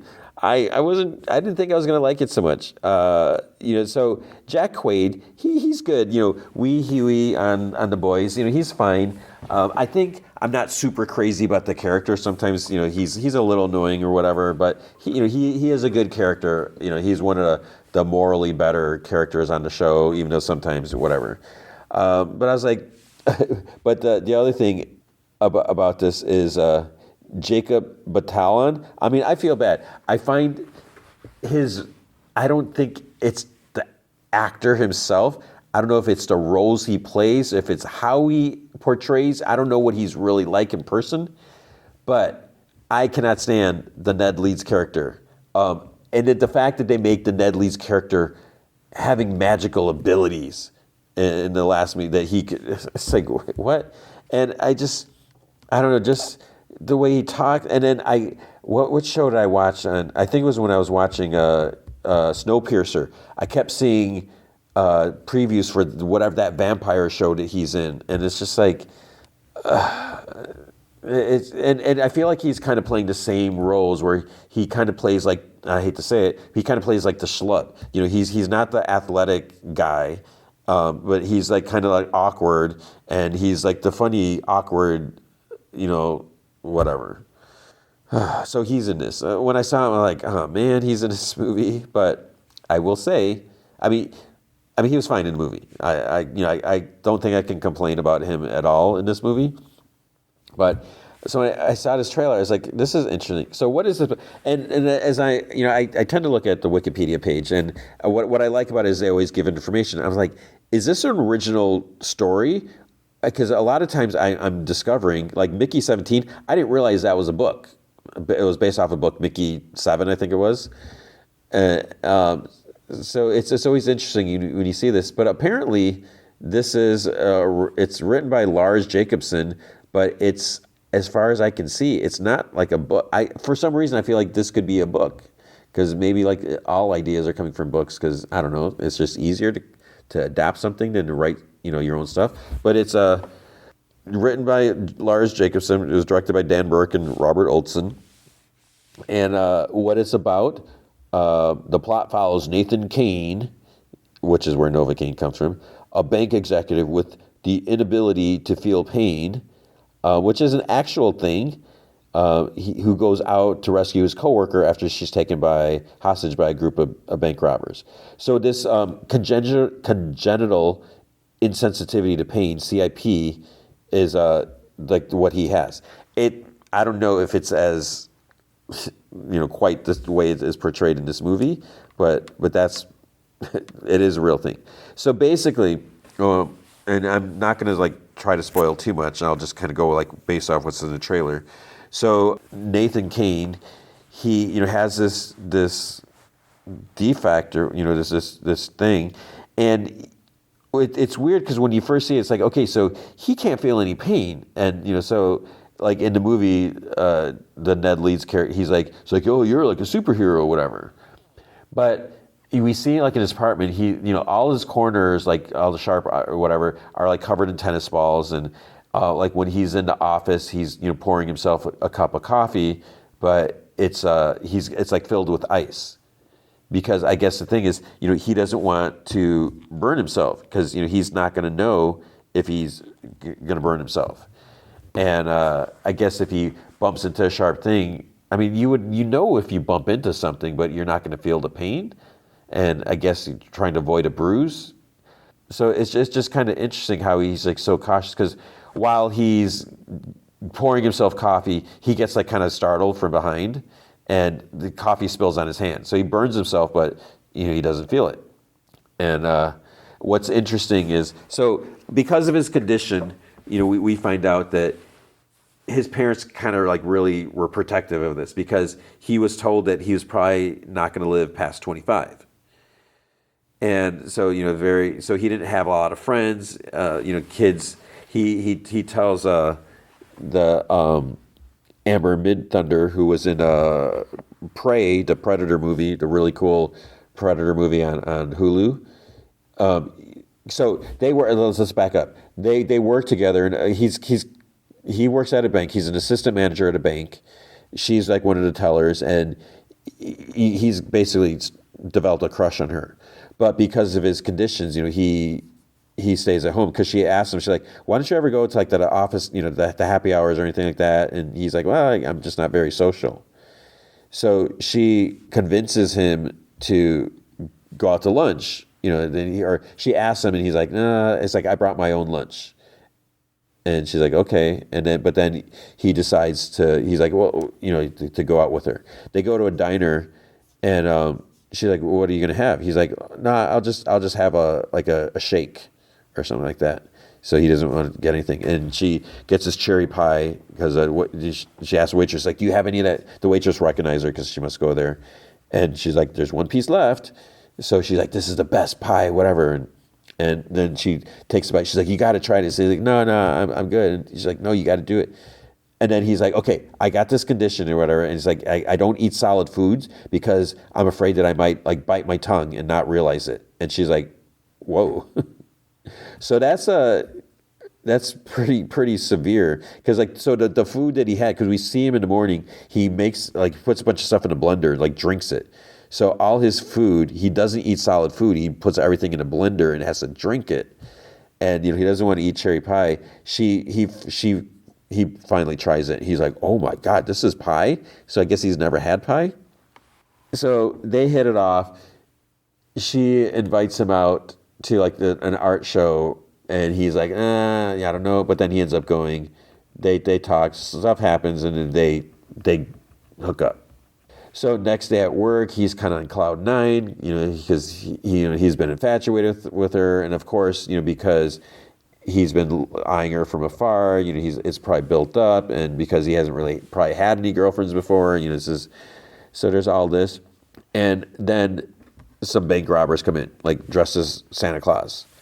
They want the bank vault open, so the manager is like kind of stalling or whatever. He gets hit, but then one of the Santas, his beard kind of came off, and they're like, yo, so he's like, you saw my face, you know what that means. He shoots the manager, and then he hits the Amber Midthunder, and then Nathan, he's like, I'll the stops, like I'll do it, whatever. So he opens the vault, and then they take all the money and stuff like that. And then they're like, we're going to take a hostage shoot, because the police show up, because they took too long. So they take Amber Midthunder,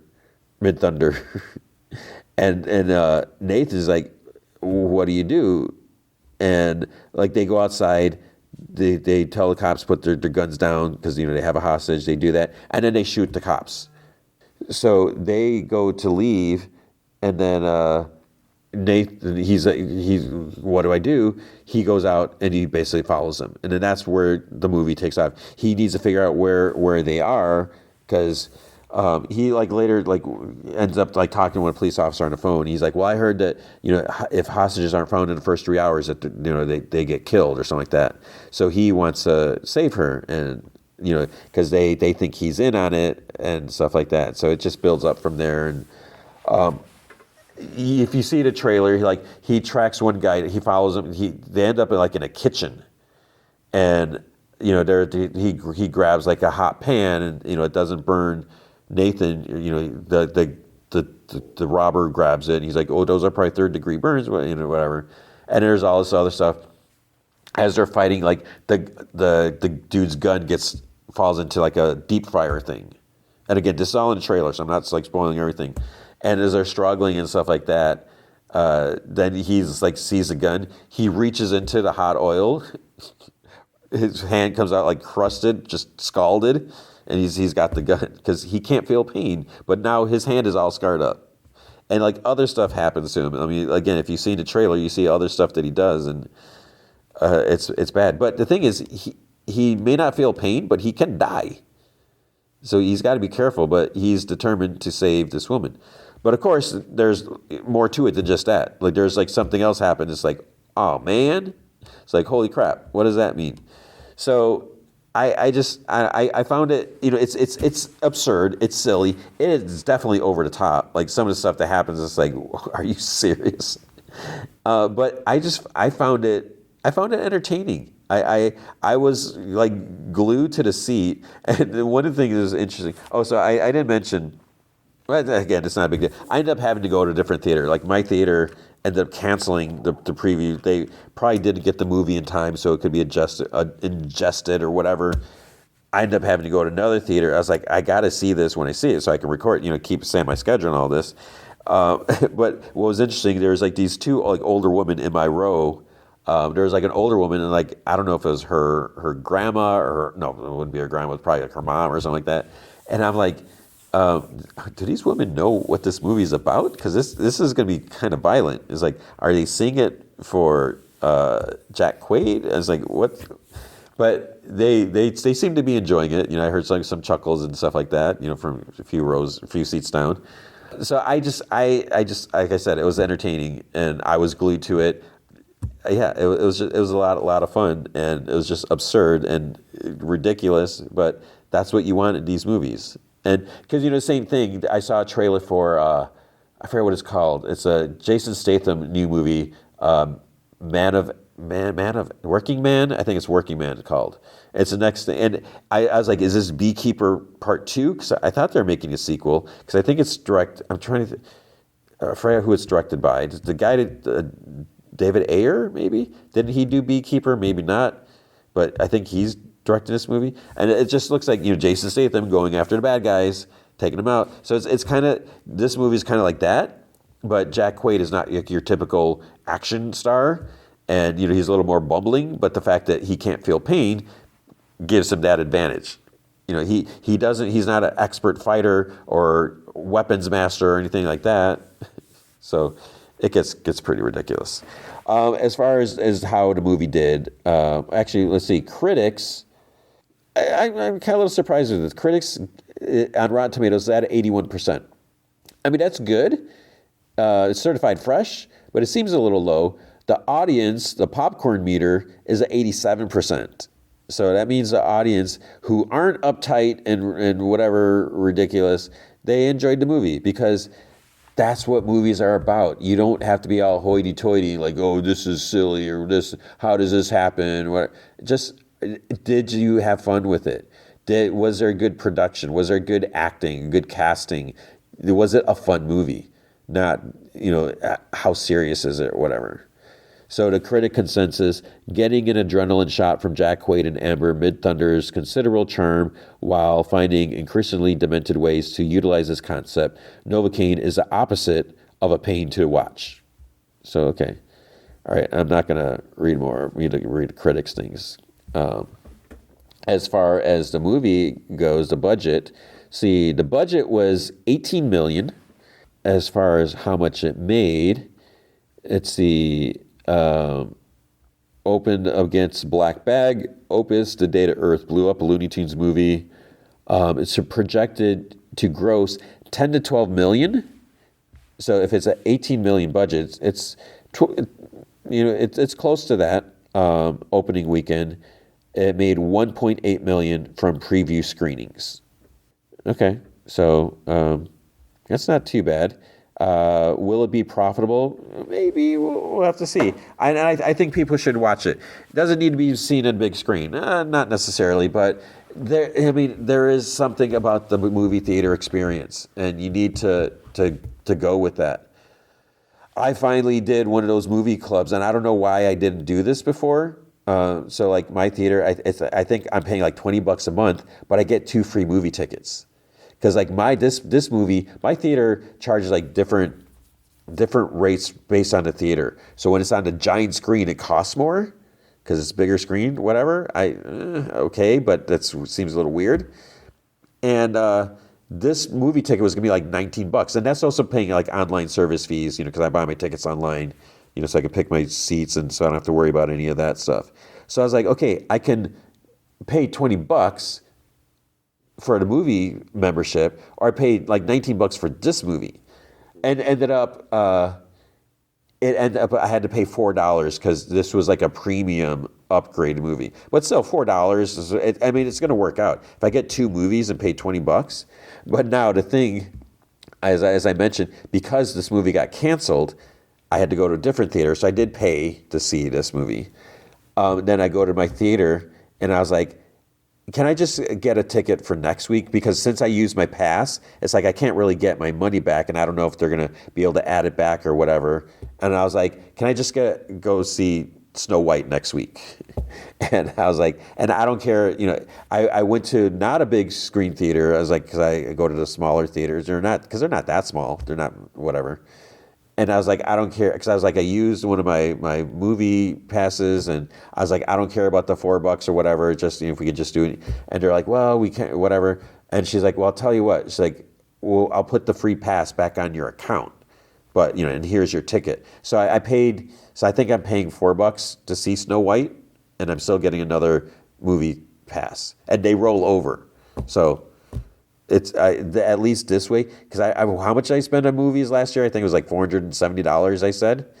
So hopefully this will help a little bit lower that cost.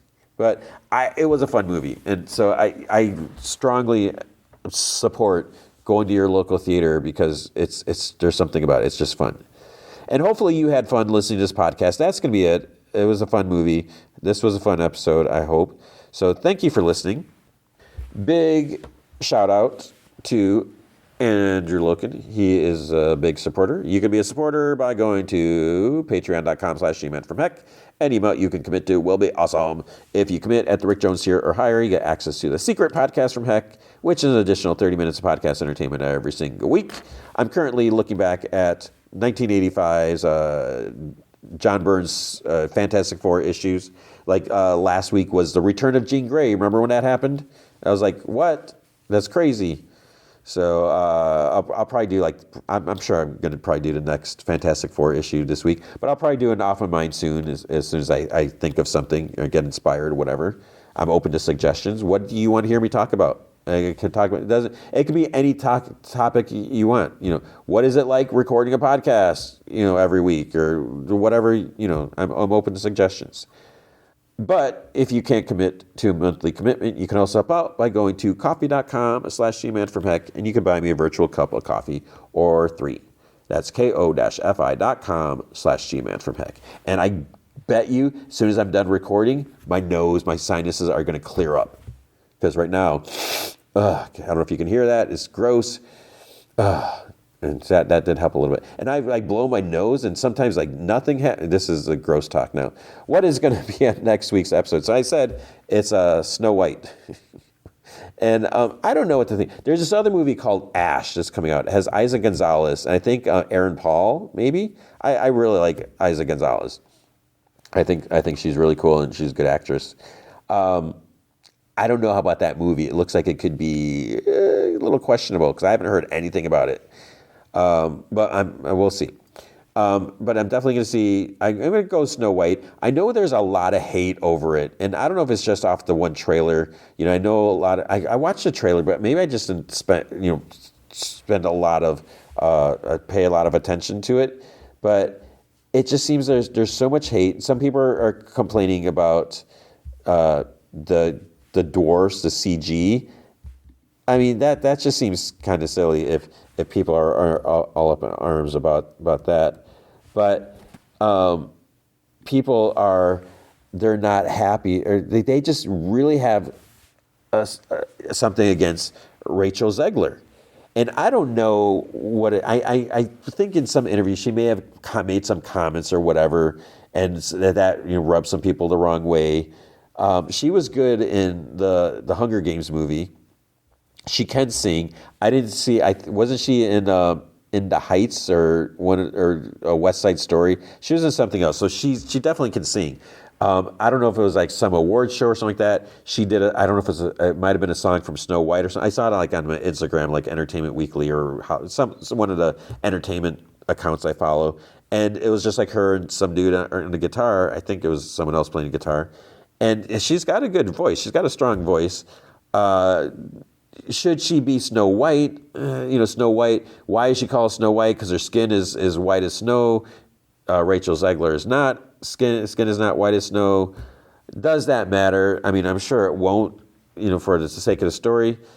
Why did they choose her? Did they choose her because of her ethnicity or because she can act and she can sing? We'll never know necessarily. They're not going to say that.